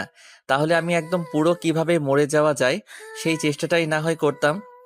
হয়েছে, আর কথা বলতে হবে না। তুই মরে গেলে আমার কেউই তো আমাকে জ্বালাতন করতে পারবে না। কেউ বউ বলে ডাকতো না। আমি কি বলবো? তোর যখন খবর শুনেছি তখন আমার ভেতরটা ভেঙে গিয়েছিল। কেন? আমি আপনার কি হয়েছে? আমি মরে গেলে, আমার কোনো কিছু হলে আপনার হৃদয় ভেঙে চুরমার হবে? আমি তো আপনার কিছুই না। আপনি তো আমাকে বলেছেন। বেশি বকবক করবি না, সব কথা মুখ দিয়ে বলতে পারবো না। বুঝে নিলে নে, না নিলে চুপচাপ এখানে শুয়ে আছিস শুয়ে থাক। বেশি কথা বলবি না, মাথা গরম আছে কিন্তু। আচ্ছা, তাহলে আমি আয়াতকে বলে দিচ্ছি বিয়ের বন্দোবস্ত করতে। যত প্রকার আয়োজন আছে সব হবে আমাদের বিয়েতে। আমি আয়াতকে বলতেছি, সবকিছু সে করে দিবে। শখ দেখে বাঁচি না, উনি বিছানা ছেড়ে উঠতে পারে না, আবার বিয়ের জন্য পাগল। কি বলবো, যা ইচ্ছা তাই বলে দিচ্ছে। মাথা পুরো নষ্ট হয়ে গিয়েছে নাকি? এসব হয়েছে আপনার জন্য। আপনাকে ভালোবাসার পর থেকে না সবকিছু আমার উল্টাপাল্টা হয়ে গিয়েছে। কেন আপনি আমার সামনে এসেছিলেন বলেন তো? এই হরিণ দুটো টানা টানা চোখ, চোখের কাজল, হালকা মেকআপ, পুরো পরীর মতো কে বলেছিল আপনাকে আমার সামনে নিয়ে আসতে? এত সুন্দর করে আল্লাহ তাআলা এত সুন্দর করে সৃষ্টি করেছে যে আপনাকে দেখে আমি মুগ্ধ। আপনাকে ছাড়া আমি সারা জীবন থাকতে পারবো না, আমার পক্ষে সম্ভব না। এত সুন্দর দুষ্টু মিষ্টি চেহারা আমার থেকে, বয়সে সিনিয়র, একটু ভালোবাসা পাবো, একটু শাসন পাবো তার থেকে, কি মজা! খুব মজা, তাই না? বিয়েটা আগে হতে থে, তারপর দেখ তোর কি অবস্থা করি। বলতেছি না, শাসন করবে, আদর করবে, দুষ্টু মিষ্টি খুনসুটি করবে, সব হবে। কিন্তু যখন বিয়েটা হয়ে যাবে না, তখন বুঝতে পারবি যে আমি কি জিনিস। খুব তো আমাকে বিয়ে করার ইচ্ছা, তাই না? দেখা যাবে। আমিও তো সেটাই দেখতে চাই যে কত সুন্দরভাবে আমাকে পরিপাটি করে রাখে আমার সিনিয়র আন্টি বউ। আমিও সেটাই দেখতে চাই। আর একটা কথা, কি মনে করে আপনি রাজি হয়ে গেলেন এটাই বুঝলাম না এত তাড়াতাড়ি। আমি তো ভেবেছিলাম 1 বছর আপনার পিছনে ঘুরতে হবে। অ্যাক্সিডেন্টটা না করলে 1 বছর কেন, 5 বছর তোরে আমার পেছনে ঘুরাইতাম, বুঝছিস? অ্যাক্সিডেন্ট করেছে বিধায় নিজেকে আর কন্ট্রোল করতে পারলাম না, তাই বলে দিলাম। ধন্যবাদ ভাই তোদেরকে, তোরা ধন্যবাদ ভাই তোদেরকে। তোরা যদি আমাকে এভাবে অ্যাক্সিডেন্ট না করতে তাহলে হয়তো আমি আমার ভালোবাসাকে পেতাম না। তাদেরকে কাছে পেলে কি যে একটা ভালোবাসা দিব, যেটা বলার বাহিরে। আর একটা কথা, তোকে নাকি পেছন থেকে কেউ ধাক্কা দিয়েছে। আয়াত আমাকে বলল তোর এলাকায় কোনো শত্রুর অভাব নেই, কখন জানি মরে পড়ে থাকিস, আমাকে সারা জীবন কষ্ট পাইতে হয়। এত সহজে হলে তো হয়েই যেত। আর আমি এখন একটু কথা কম বলতেছি, কারণ তাড়াতাড়ি আমাকে সুস্থ হতে হবে। আর ডক্টর বলছে কথা কম বলতে। তুমি একটু চুপচাপ আমার পাশে শুয়ে থাকো, আমার এখানে আসো, আমার মাথায় হাত বুলিয়ে দাও। আমি এসব কিছু করতে পারবো না। এখন যেটা বলেছি সেটা শুনে খুশিতে ঘুমিয়ে পড়, কোনো কথা হবে না। আমি এখন বাড়িতে যাচ্ছি। এটা কোনো কথা হলো? এটা তো স্বার্থপরের মতো কথা হয়ে গেল, তাই না? আমাকে একা রেখে বাইরে যাবে, থাকতে তো পারবে না। তাই এখানেই থাকো, সমস্যা নেই, কেউ ডিস্টার্ব করবে না। আচ্ছা থাকবো, কিন্তু একটা শর্ত আছে। বেশি বকবক করবি না, এখন ঘুমিয়ে পড়বি।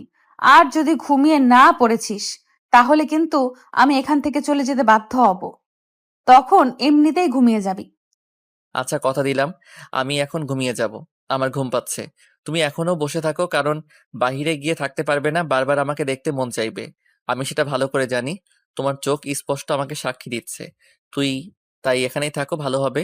আমি ঘুমিয়ে যাই, তুমি আমাকে দেখতে থাকো। অনেক হয়েছে চাপা মারা, এখন শুয়ে থাক, বেশি বকবক করিস না। তোকে দেখতে হবে এমন কোনো কথা নেই। আমি এখন বাসায় যাইতাম, কিন্তু তুই রিকোয়েস্ট করতেছিস, তার জন্য থেকে গেলাম। নিলয় আর কোনো কথা না বলে মুচকি একটা হাসি দিয়ে চোখ বন্ধ করে নিল। নাবিলা নিলয়ের মাথার কাছে গিয়ে বসে পড়ল আর নীরব দৃষ্টিতে দেখতে লাগলো যে ছেলেটা সারাক্ষণ এদিক ওদিক ছোটাছুটি করে বের হইতো। এলাকায় কোথাও কোনো ঝামেলা হলে সেখানে গিয়ে উপস্থিত হয়। আজকে সেই ছেলেটাই অসুস্থ হয়ে শুয়ে আছে। নাবিলা কখনো কল্পনাও করতে পারেনি যে আজকে সুস্থ সবল একটা মানুষকে সে সকালে দেখলো, দুপুরের পর তাকে হসপিটালে দেখতে হবে। নাবিলা শুধু একটা কথাই চিন্তা করতেছে, যদি তার কোনো শত্রু তৈরি হয় তাহলে তো তাকে সবসময় নিরাপত্তার মধ্যে থাকতে হবে। তাই নাবিলা রাজি হয়ে গেল যে ছেলেটার যাতে করে কোনো কিছু না হয়ে যায়, এজন্য বিয়ের জন্য রাজি হলো। নাবিলা নিলয়কে বিয়ে করার একটা উদ্দেশ্য আছে, সব সময় তাকে নিজের চোখের সামনে রাখবে। যেখানে যাবে দুজনে একসাথে যাবে, আর যাতে করে তার কেউ কোনো ক্ষতি না করতে পারে সেদিকটাই নাবিলা লক্ষ্য রাখবে। সব সময় তাকে বাড়িতে রাখার চেষ্টা করবে, না হলে অফিসে থাকবে। এরকম করে ঘোরাঘুরি করলে তখন যে কোনো একটা সময় একটা দুর্ঘটনা ঘটে যেতে পারে, আর এই দুর্ঘটনা চায় না নাবিলা। একটা দুর্ঘটনা ঘটে গেলে নাবিলা নিজেকে কখনো ক্ষমা করতে পারবে না, কারণ মনে মনে সে নিলয়কে পছন্দ করে। যেহেতু তাদের মাঝে কোনো রক্তের সম্পর্ক নেই, এমনিতেই নিলয় তাকে দেখে আন্টি বলে সম্বোধন করত। যেদিন থেকে তাদের পরিচয় তখন থেকেই আন্টি বলে সম্বোধন করে। যদি আপু বলতো বা অন্য কিছু বলতো তাহলে অন্য সম্পর্ক হইতো। আন্টি বলেছে, তাই আন্টির সম্পর্ক তৈরি হয়ে গিয়েছে তাদের মধ্যে। এটা কোনো ফ্যাক্ট না। আমার উপর কি এখনো রাগ আছে? যদি রাগ থেকে থাকে তাহলে এখন বলতে পারেন। আচ্ছা, আমি আপনাকে একটা প্রশ্ন করতে পারি? যদি আপনি আমাকে অনুমতি দেন। কারণ আপনি আমার কাছে একটা অপরিচিত মানুষ, আমি আপনাকে চিনি না তো। আপনার কাছ থেকে পারমিশন নেওয়া এটা আমার কর্তব্য। আপনি তো একটা কথা জিজ্ঞেস করবেন, সেটার জন্য আবার অনুমতি নিতে হয়? আপনি বলতে পারেন, সমস্যা নাই, যে কোনো প্রশ্ন করতে পারেন, আমি সব প্রশ্নের উত্তর দিতে রাজি। কথা হচ্ছে এটা যে আপনি আমাকে প্রথম দেখাতে কিভাবে প্রপোজ করতে পারেন? আপনি তো আমাকে চেনেন না, জানেন না। হঠাৎ করে একটা মেয়েকে দেখলেই প্রপোজ করতে হবে? এরকম কাজ কতটা মেয়ের সাথে করেছেন? কি বলতেছেন এসব? আপনি প্রথম ব্যক্তি যাকে আমি প্রথম দেখাতেই প্রপোজ করছি। এর আগে এমনিতেই মেয়ে দেখলে এমনিতেই দেখা করা বা কথা বলার চেষ্টা করতাম, বাট কখনো কথা বলা হয়নি। কিন্তু আপনাকে দেখে কেন জানি আমি নিজেকে কন্ট্রোল করতে পারিনি। আপনি আপনার আম্মুকে ডাকলেন, আমাকে দৌড়ানি দিল, ব্যাপারটা আসলে হাস্যকর ছিল। সেটা তো কম হয়ে গিয়েছে। ইচ্ছে তো করতেছিল যে আপনাকে জুতা পেটা করব, কিন্তু আপনার ভাগ্য ভালো যে আমরা এখানে নতুন এসেছিলাম। যদি কিছুদিন আগে আসতাম তাহলে হয়তো আপনার অবস্থা খারাপ হয়ে যেত। আপনার সাহসের প্রশংসা না করে পারতেছি না। আপনার সাহসের প্রশংসা করতেই হয়, সেটা তো হয়তো মোটামুটি করতে নাও পারতেন, তাহলে উল্টাপাল্টা কিছু হয়ে যেতে পারতো আপনার সাথে। এখন এই টপিক নিয়ে কথা বলতে ইচ্ছে করছে না। এখন নাবিলার নিলয় ভাইয়ার বিয়ের ব্যবস্থা করতে পারবেন কি আপনি? আমি যেটা বুঝলাম, নাবিলা নিলয় ভাইকে পছন্দ করে, কিন্তু তাদের সম্পর্কের জন্য নাবিলা আপু কনফিউশন আছে, কি করবে না করবে। সেটা নিয়ে আপনাকে টেনশন করতে হবে না। আমি বাকি সবার সাথে কথা বলে সবকিছু ঠিকঠাক করে রাখবো। নিলয় সুস্থ হলে তাদের বিয়ে দেওয়ার ব্যবস্থা করব। আর একটা কথা, আপনার কি কোনো বয়ফ্রেন্ড আছে বা কাউকে পছন্দ করেন বা কোনো বাগদত্তা আছে? না হলে আমি একটু ট্রাই করতাম আর কি। এসব করে কোনো লাভ হবে না, কারণ আমি আপনাকে পছন্দ করি না, আর আপনার মতো ভণ্ড বদমেজাজি ছেলেদের আমি মোটেও পছন্দ করি না, বুঝেছেন? আপনি ভালোবাসা দিয়ে সবকিছু ঠিক করে দিলেই তো, সেটা দায়িত্ব নিলেই তো হয়। এভাবে মাঝ রাস্তায় না করে দেওয়ার কি আছে? একটু সুযোগ দিলেই হয়তো পরিবর্তন হতেই পারি। কিছুদিন পর যেই লাউ সেই কদু হয়ে যাবে বলে লাভ নেই। তাই আমি আপনাকে কোনো পাত্তা দিচ্ছি না। এসব কথা থেকে বিরত থাকুন, এবং এখন ওদেরকে নিয়ে টেনশন করেন। একটু ভেবে দেখেন কি করা যায় না যায়। এরকম মুখের উপর তো কিছুই নাই। কথাগুলো একটু ভেবে দেখেন। আমার সম্পর্কেও কি হতে পারে না? আমি কি এতটাও খারাপ? আমার বিষয়ে কি আপনি জানেন? এটাই তো সব থেকে বড় সমস্যা। আমি আপনার বিষয়ে কিছু জানি না, বুঝেছেন? এখন এসব নিয়ে কথা বলা বন্ধ করেন। মাথা ব্যথা করতেছে। আমি তো অনেক বকবক করছি আপুর সাথে তখন থেকে। আপনার যেটা ইচ্ছা সেটাই করেন, তাহলে আমি নিজেকে চুপ করে রাখতেছি, কারণ একজন মানুষকে যত বেশি প্রাধান্য দেওয়া হয় তখন সেই মানুষটাকে অপর মানুষটা তুচ্ছ মনে করে, এটাই বাস্তবতা। আচ্ছা শোনেন, একটা কথা বলি। আপনি আমার জন্য কি করতে পারবেন? মানে আপনার ক্ষমতার ভেতরে কি এমন আছে যেটা আপনি আমার জন্য করতে পারবেন, বলেন। শুধু একবার বলে দেখেন, যদি আমার সাধ্যের মধ্যে হয় তাহলে আমি বলে দেবো যে আমি পারবো, সাধ্যের বাইরে হলে বলবো যে ঠিক আছে, আপনি আপনার মতো থাকেন, আমি আমার মতোই থাকি। কারণ একজনের ইচ্ছার বিরুদ্ধে কোনো কিছু করা উচিত না। আমাদের মাঝে এখন একটা বন্ধুত্ব করতে চাচ্ছি। একে অন্যের বিষয়ে জানি শুনি, তারপর ভেবে দেখব। যদি ভালো লাগে তাহলে পরিবারকে জানিয়ে বিয়ে করব। কোনো প্রেম ভালোবাসা করতে চাই না বিয়ের আগে। আচ্ছা, আপনি যেটা বলবেন সেটাই হবে। এখন তাহলে বন্ধুত্বটাই করি। আপনি যেটা বলতেছেন সেটাই তাহলে চালিয়ে যাব। এসব বিষয়ে কথা বলে মন খারাপ করতে চাই না তাহলে। আয়াত আর নীলা দুজনেই চুপচাপ সেখানে বসে রইল। হঠাৎ করে নিলয়ের বাবা আসাদ চৌধুরী সেখানে আসলো আর আয়াতকে ডেকে নিল তার কাছে। তারপর তারা দুজন কি জানি গোপন আলাপ করলো। তারপর আয়াত এই সুযোগটা কাজে লাগানোর জন্য আয়াত আসাদ চৌধুরীকে নিলয় আর নাবিলা বিষয়টা বলে দিল। আসাদ চৌধুরী প্রথমে বিষয়টা মেনে নিতে চাইল না, যে এটা কখনো সম্ভব না, আমরা আমাদের সোসাইটি মেনটেন করব। তারপর আয়াত যখন বিষয়টা বুঝিয়ে বলল, তখন আসাদ চৌধুরী বলল, আচ্ছা ঠিক আছে, তার ছেলের খুশিতে তিনি খুশি থাকবে সারা জীবন। আয়াত যখন আসাদ চৌধুরীকে বিষয়টা বোঝাতে পেরেছে, নিজের মাঝে একটা প্রাউড ফিল চলে এসেছে। সব কিছু তো ম্যানেজ হয়ে গেল। আসাদ চৌধুরী মেনে নিয়েছে, তো এখানে আর কারো কথা বলার কলিজা হবে না। আয়াত সব কিছু ম্যানেজ করলো। এভাবেই 5 দিন কেটে গেল। আজকে নিলয়কে বাসায় নিয়ে আসা হলো, আর এদিকে সব কিছু ঠিকঠাক করে রাখা হয়েছিল। দুই পরিবারের সাথে কথা বলে পাকা হয়ে গিয়েছে কিভাবে বিয়ে হবে না হবে সব কিছু। এদিকে ম্যানেজ করে নিয়েছে আয়াত। নিলয় আর নাবিলাকে সারপ্রাইজ দেওয়ার জন্য কাউকে কোনো কিছু বলে নাই তারা। তাদের মতো কাজ করে গিয়েছে। আর নিলয় নাবিলাকে একটু বুঝতে দেয়নি কেউ। নিলয় যখন বাসায় আসলো, তার অনেক ভালো লাগতেছে। কোন হসপিটালে জীবন যে কতটা কষ্টদায়ক সেটা নিলয় খুব ভালোভাবে বুঝতে পেরেছে। যখন আপনি অসুস্থ হবেন, তখন সুস্থতার মর্মটা বুঝতে পারবেন, ঠিক কতটা কষ্টদায়ক। অসুস্থ হলে সুস্থতা কতটা প্রয়োজন। শালা কুত্তা, তোর মতো নাট্যাঙ্কিবাজ বন্ধু যেন কারো জীবনে না হয়। তোর কি হয়েছিল রে? তুই আমাকে বলবি না যে তোর সমস্যা? আমি কি জানতাম যে তারা ওখানে চলে আসবে? হঠাৎ করে আমি দেখেছি, তোকে বললাম যে সবকিছু ম্যানেজ করতে হবে। তখন ওই যে যাদের সাথে আমাদের লেগেছিল তাদের একজনকে আমি দেখেছি, এই জন্য বললাম যে সবকিছু ম্যানেজ করে নিব। বাট তার আগেই তারা আমাকে রাস্তা দেখিয়ে নিয়েছে আর গাড়ি চাপা দিয়ে আমাকে এই সাইড আর গাড়ি চাপা দিয়ে আমাকে এক সাইডে ফেলে দিয়ে কিছুক্ষণ মারধর করে তারপর আমি রিভলভার দিয়ে গুলি করে দিয়েছি। দুইটা পালিয়ে গেছে তাদের নিয়ে। তুই আমাকে সে কথাটা বলবি না, তাহলে আমি আরো দ্রুত যাইতাম। এক টাকাও বেঁচে ফিরে যেতে দিতাম না, তাহলে সব ঝামেলা শেষ হয়ে যেত। আজকে রাতে সবাইকে ডাক, মিশন শেষ করে আসি। তোকে এই কথাটাই বলতে চেয়েছিলাম যে শত্রুদের বাঁচিয়ে রাখলে আমরা কখনো ঠিক থাকতে পারবো না। যে কোনো সময় আমাদের উপর আক্রমণ করতে পারে। তাই আমি সবকিছুই আগে থেকে ম্যানেজ করেছি। সবাইকে বলে রেখেছি। আজকে বাসায় আসার পর ফোন দিয়ে গ্রুপে এসএমএস দিয়েছিলাম। এখন তো সবাই ব্যস্ত হয়ে পড়েছে, এখন তো সবাই কাজে চলে গিয়েছে, সবাই স্বাভাবিক জীবনযাপন করতেছে। বাট হঠাৎ করে কি সবাই একত্রিত হবে? কি বলিস? আমি শুধু একবার বলেছি আমার উপর আক্রমণ হয়ে গিয়েছে, সবাই এসএমএস দেওয়া শুরু করে দিয়েছে।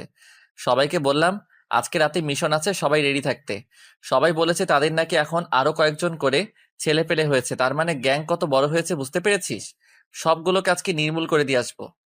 সাবধানে সব কাজ করতে হবে, বুঝছিস? কারণ আমি কোনো রিস্ক নিতে চাই না। এখানে কারো কোনো ক্ষতি হলে তার পরিবারের দায়ভার আমাদের উপর চলে আসবে। আমি আমাদের কোনো ছেলের ক্ষতি চাই না, শুধু। এটা আগেও এখনো। তোরা দুজন এখানে কি গল্প করতেছিস? বাইরে সবাই তোদের কথা জিজ্ঞেস করতেছিল, আর তোরা দুজন এখানে বসে কি করিস? আমরা আমাদের এখানে কথা বলছি, তুই এখানে কি করিস সেটাই তো বুঝতে পারতেছি না। তোর তো এখানে থাকা কথা না, তুই না বাসায় চলে গেলি? বাসায় গিয়েছিলাম, আবার এখানে আসলাম কেন? আমার এখানে আসা নিষেধ নাকি? তুই এখন রুমের বাইরে যা, আমার কিছু কথা আছে নিলয়ের সাথে। এখনো বিয়েই হলো না তোদের, তার আগে আমাকে এখান থেকে তাড়িয়ে দিচ্ছিস? বিয়ে হলে মনে হয় না আমাকে এই রুমে আসা যাবে। আমি হয়তো নিঃস্ব হয়ে যাব। কতটা বলে আয়াত সেখান থেকে চলে গেল। নিলয় পিছন থেকে ডাক দিল। আয়াত বলতেছে, আমি একটুও মন খারাপ করিনি, শুধু মজা করেছি। আর নিলয় বলল, আচ্ছা, একটু পর তোকে আমি ডাকবো, কি কথা আছে আগে শুনি, তারপর তোকে ডাকতেছি। আয়াত বলল, ঠিক আছে, আমি আন্টির কাছে যাই, তার সাথে আমার কিছু কথা আছে তো, আমি আবার কাজগুলো শেষ করি, তোরা দুজন আড্ডা দে। এই কথা বলে আয়াত চলে গেল। বাহির থেকে দরজা লাগিয়ে দিল। নাবিলা নিলয়ের কাছে বসে পড়ল। নিলয়ের একটু লজ্জা লাগতেছে, কেন জানি বুঝতে পারতেছে না। হঠাৎ এইভাবে দুজন মানুষ কেউ নেই, নাবিলা চুপচাপ আছে। সেটা দেখে নিলয় ভাবল যে কি কথা আছে, আর এখন চুপচাপ করে আছে, বিষয়টা বুঝতে পারল না নিলয়। কি হলো? এখন চুপ করে আছো কিসের জন্য? বলো, তোমার কি কথা আছে? আমি তোমার সব কথাই শুনতে চাই, সমস্যা নেই। কথা হচ্ছে যে আমাকে তুমি বিয়ে করবে আর আমি তোমাকে বিয়ে করব, কিন্তু কিছু শর্ত তোমাকে মেনে চলতে হবে। শর্তগুলো তুমি যদি না মেনে চলো তাহলে আমি তোমাকে বিয়ে করতে পারবো না। আচ্ছা, যেহেতু ভালোবেসেছি তার মানে তোমার দাও আচ্ছা, যেহেতু ভালোবেসেছি তার মানে তোমার দেওয়া নিয়মগুলো মানতে আমার কষ্ট হবে না। সবকিছু মেনে নিতে পারবো। ভালোবাসার জন্য সবকিছু স্যাক্রিফাইস করা যায়, সমস্যা নেই। স্যাক্রিফাইস করতে হবে কিনা জানি না, কিন্তু কয়েকটা নিয়ম দেব যেটা তোমাকে মেনে চলতে হবে।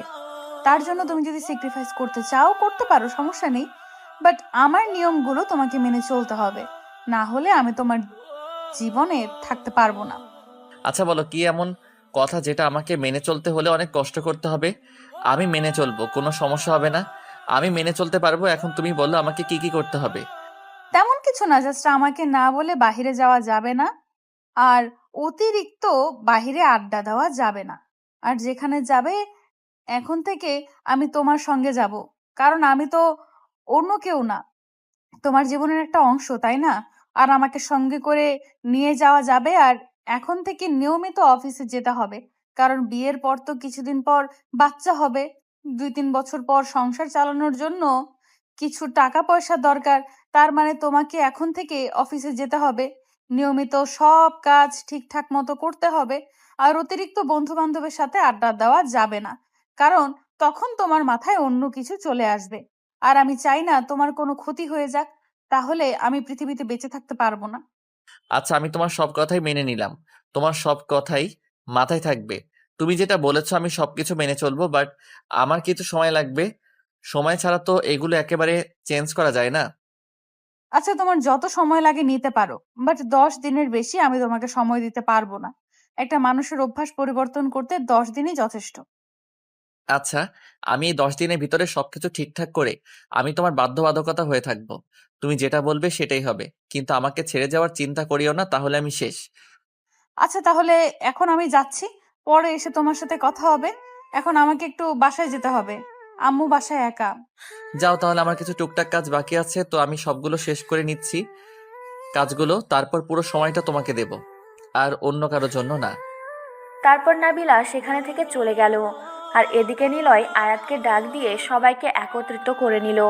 সন্ধ্যা হয়ে গেছে, এখন বেরিয়ে পড়বে। কাজ শেষ করে ফজরের পর তারা এই শহরে ফিরে আসবে। যেইভাবে প্ল্যান ছিল ঠিক সেইভাবেই সবাই বেরিয়ে পড়ল। চারিদিক থেকে শত্রুদের ঘিরে ধরেছে নিলয় আয়াতের যত ফ্রেন্ড আছে, যত লোক আছে সবাই। আয়াত চাচ্ছিল না এইটার বেশি দূর যাক, তাই সে একদম পুরো শত্রুদলকে নির্মূল করার জন্য সব কিছু প্ল্যান করে গিয়েছিল। বোম দিয়ে সবাইকে একদম নির্মূল করে দিয়েছে তারা। সবাই একটা জঙ্গলে আস্তানা করেছিল। সেই জঙ্গল পুরো আগুন ধরিয়ে দিয়েছে।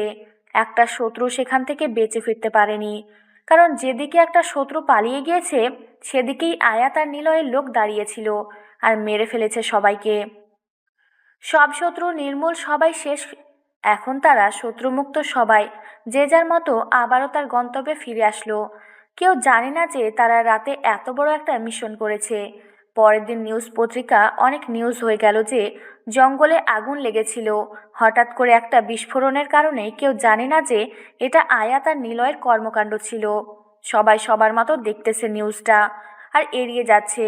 কেউ নিউজটাকে গুরুত্ব কেউ নিউজটাকে গুরুত্ব সহকারে নিচ্ছে না। যারা নিচ্ছে তারা নিশ্চয়ই যারা এই কাজগুলো করেছে তারা কেউ গুরুত্ব সহকারে নিচ্ছে না। এভাবেই শেষ হয়ে গেল আয়াত আর নিলয়ের আন্ডারওয়ার্ল্ডের জীবন। সব কিছু ত্যাগ করে তারা এখন একদম স্বাভাবিক। সবাই সবাই এখন নিজেদের স্বাভাবিক জীবনযাপন করবে, কেউ তাদেরকে ডিস্টার্ব করবে না। আর নিলয় অনেক খুশি, এখন তার ভালোবাসার মানুষের কথা রাখতে পারবে সবগুলো।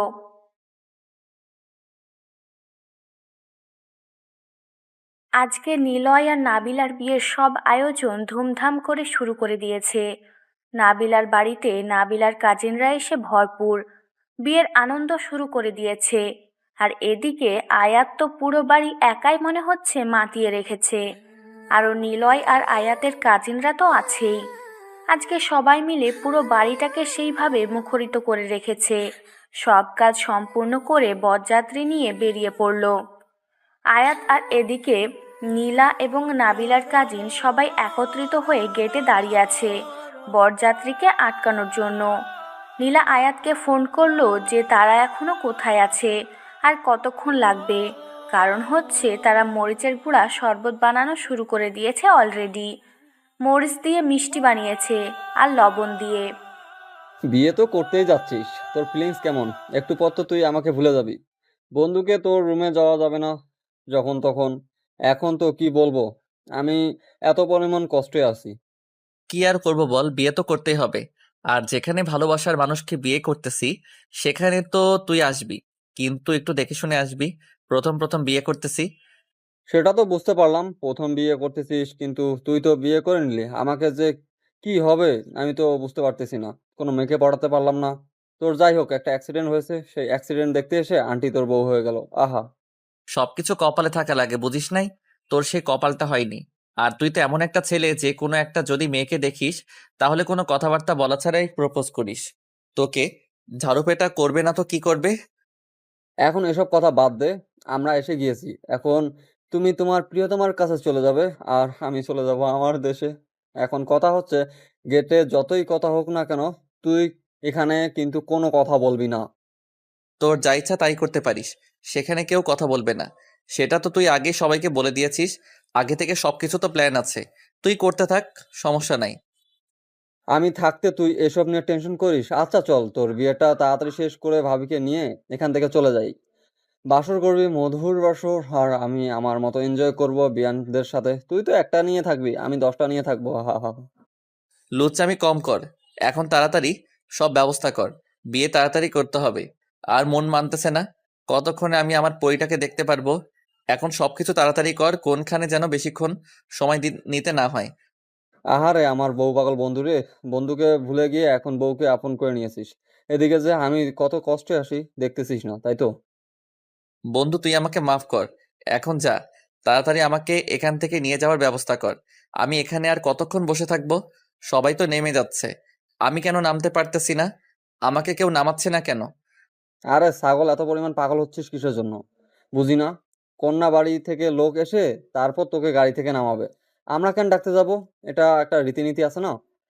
তারপর নাবিলার বাসা থেকে কয়েকজন লোক এসে, মানে মুরব্বি লোক এসে নিলয়কে গাড়ি থেকে নামিয়ে নিল। তারপর নিলয়কে ধরে সেখানে গেল। আর আয়াতও নিলয়ের সাথেই আছে। তারপর গেটে গিয়ে দেখে নিলা আর অনেকগুলো মেয়ে। আয়াত কি বলবে, তার চোখ ঝলসে যাচ্ছে। এতগুলো সুন্দরী, ময়দা সুন্দরী, লবণ সুন্দরী, মরিচ সুন্দরী, সুন্দরীদের একাকার হয়ে গিয়েছে। কেউ বেশি কেউ কম লাগিয়েছে। কি বলবে আয়াত, কোনো কিছু খুঁজে পাচ্ছে না। চুপচাপ দাঁড়িয়ে পড়ল। নীলাকে দেখে তো আয়াতের অবস্থা শেষ, একদম পরীদের মতো লাগতেছে। হালকা মেকআপ করেছে, হালকা একটু সেজেছে, একটা শাড়ি পরেছে।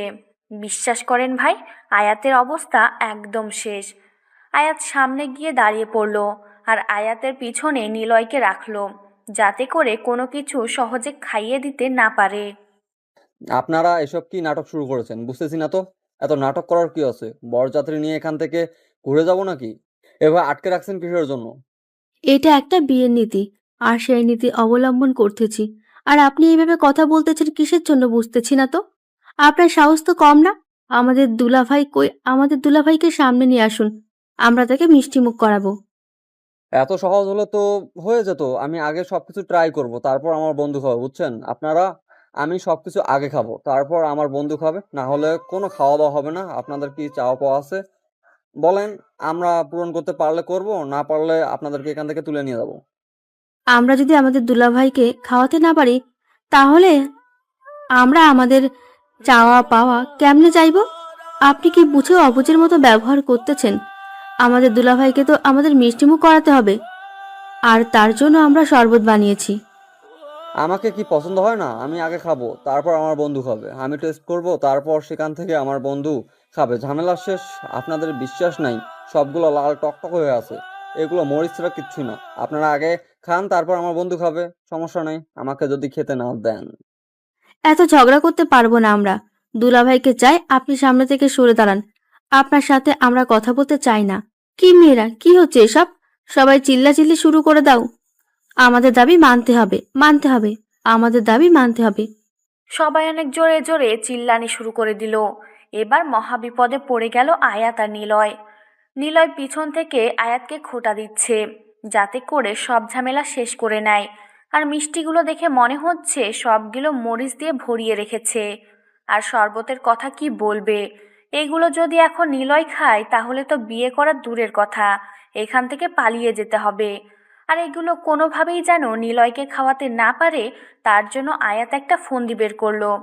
আয়াত হঠাৎ করে ধাম করে টেবিলের উপর পড়ে গেল আর নিজের জামা কাপড় নষ্ট করে ফেললো। আর সবাই এটা দেখে মনে করলো সিরিয়াসলি কিছু একটা হয়ে গেল। সবাই আয়াতকে ধরাধরি করে দাঁড় করিয়ে দিল। আমি এখন ঠিকঠাক আছি, আমার কিচ্ছু হয়নি, মাথাটা ঘুরতেছে তো তার জন্য। এখন বলেন, আপনাদের এসব নষ্ট করে ফেললাম, আপনাদের তো এখন ক্ষতিপূরণ দিতে হবে। কত টাকা দিতে হবে বলেন? বেশি না, 1 লাখ টাকা দিলেই হবে। তাতেই আমরা খুশি। আপনারা আমাদের হাতে 1 লাখ টাকা দেবেন, তারপর আমরা বরকে ভেতরে যেতে দেব। দেখেন, আমরা এতগুলো টাকা দিতে পারবো না, আমরা গরিব মানুষ। আমরা এখান থেকে চলে যাচ্ছি। পরে দেখবেন যে সকালে এমনিতেই মেয়ে আমাদের বাসায় চলে যাবে। আমরা তখন আমাদের বন্ধুর সাথে বিয়ে দিয়ে দেবো, তার ঝামেলা শেষ। এত ঝামেলা করতে পারবো না আমরা, এতগুলো টাকা দিতে পারবো না। এখন 10,000 টাকা দিচ্ছি, যদি নিতে চান নিতে পারেন, না চাইলে কালকে যখন আমাদের বাসায় মেয়ে যাবে তখন মেয়ের সাথে ছেলের বিয়ে দিয়ে দেবো। সব কেচ্ছা খতম। কিপটা দেখেছি, আপনার মতো কিপটে মানুষ আমি আমার জীবনে কখনো দেখিনি। আচ্ছা দেন, আমরা তাতেই রাজি আছি।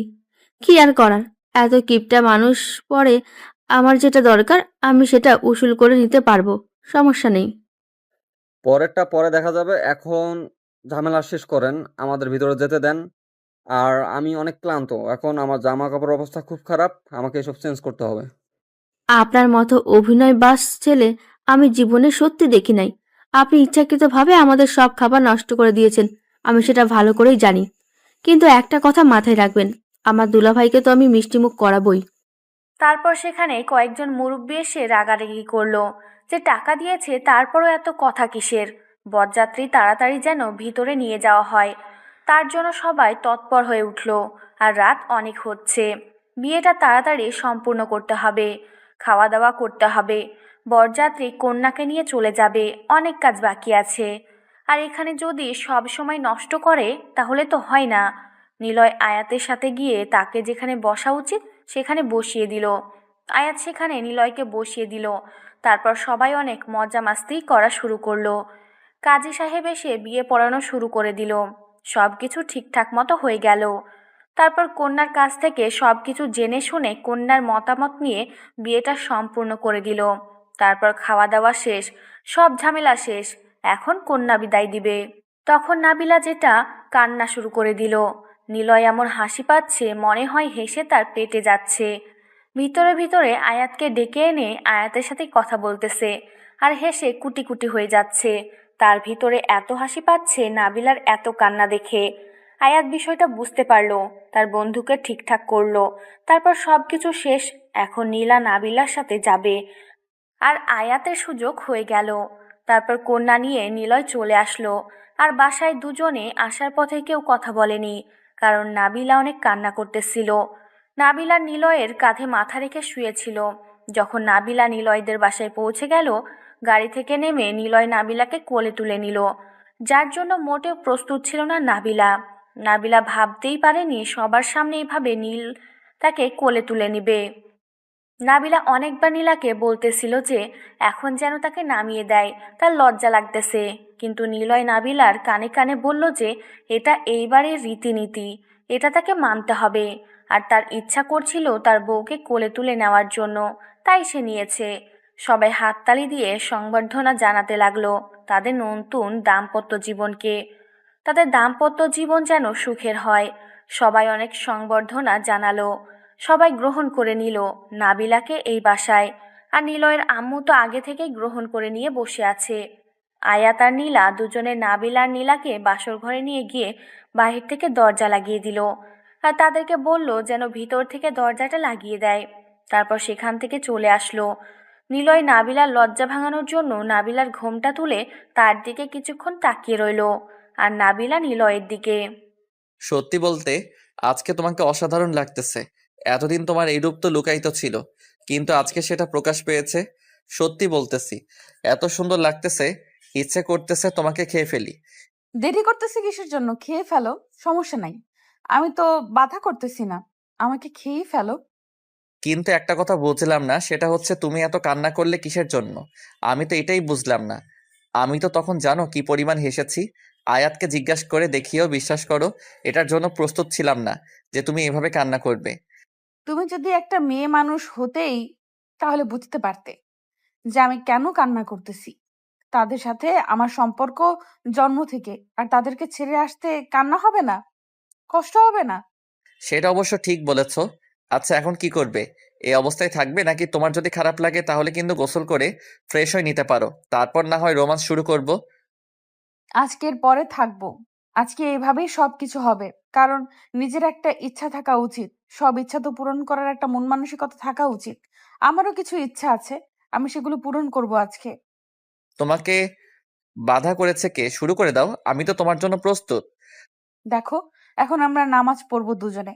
তারপর আল্লাহর কাছে আমাদের নতুন দাম্পত্য জীবনের জন্য দোয়া করব।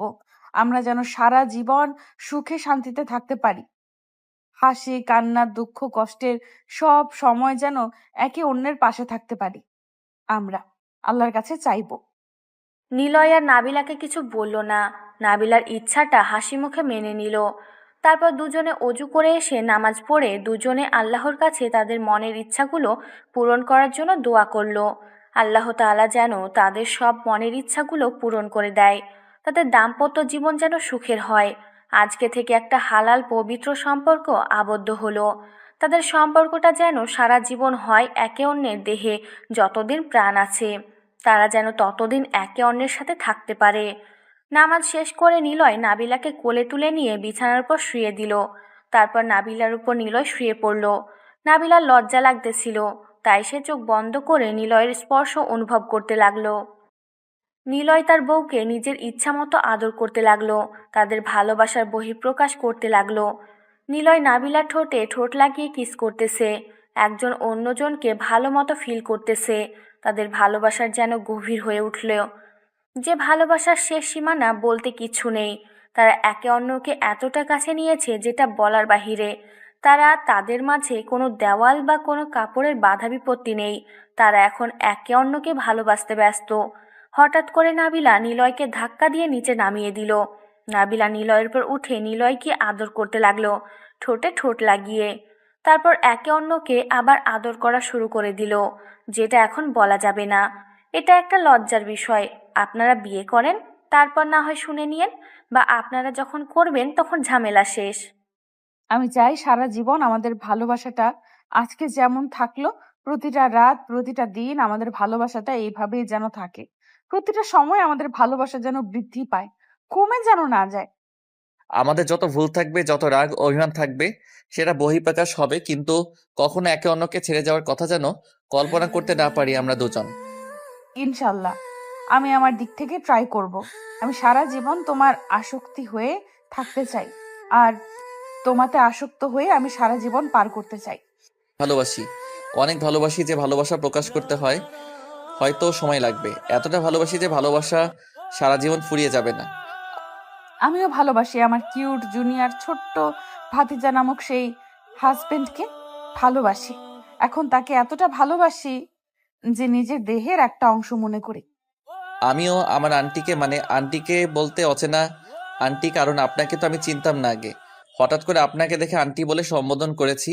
আপু ডাকলে তো কি বলবেন যে পটানোর চেষ্টা করেছি, তাই আন্টি বলে সম্বোধন করেছি। আর প্রথম দেখাতেই ক্রাশ খেয়েছি, পরে নিজেকে কন্ট্রোল করতে পারিনি।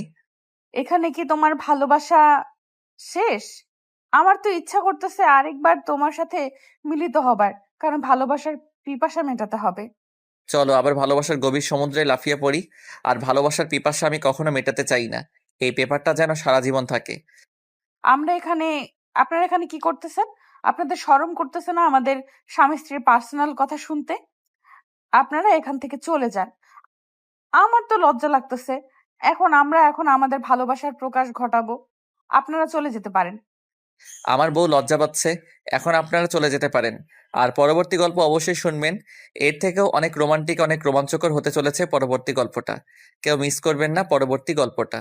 আমরা এখান থেকে বিদায় নিচ্ছি। আমরা আমাদের ভালোবাসাকে একান্তভাবে প্রকাশ করতে চাই। আপনাদের অনেক কিছু বলেছি আর বলতে চাই না, আপনারা বিয়ে করে নিলে বুঝতে পারবেন। হয়েছে, তারা এখন চলে গিয়েছে। এখন আসো আমরা দুজন আমাদের ভালোবাসার আদান প্রদান করি। আমরা আমাদের নতুন প্রজন্মকে আগমনের সুযোগ করে দিই। সবাই ভালো থাকুন, সুস্থ থাকবেন। Tata, bye bye. এই শোনো, চ্যানেলটি সাবস্ক্রাইব করে ঘন্টাটি বাজিয়ে দিও, কেমন?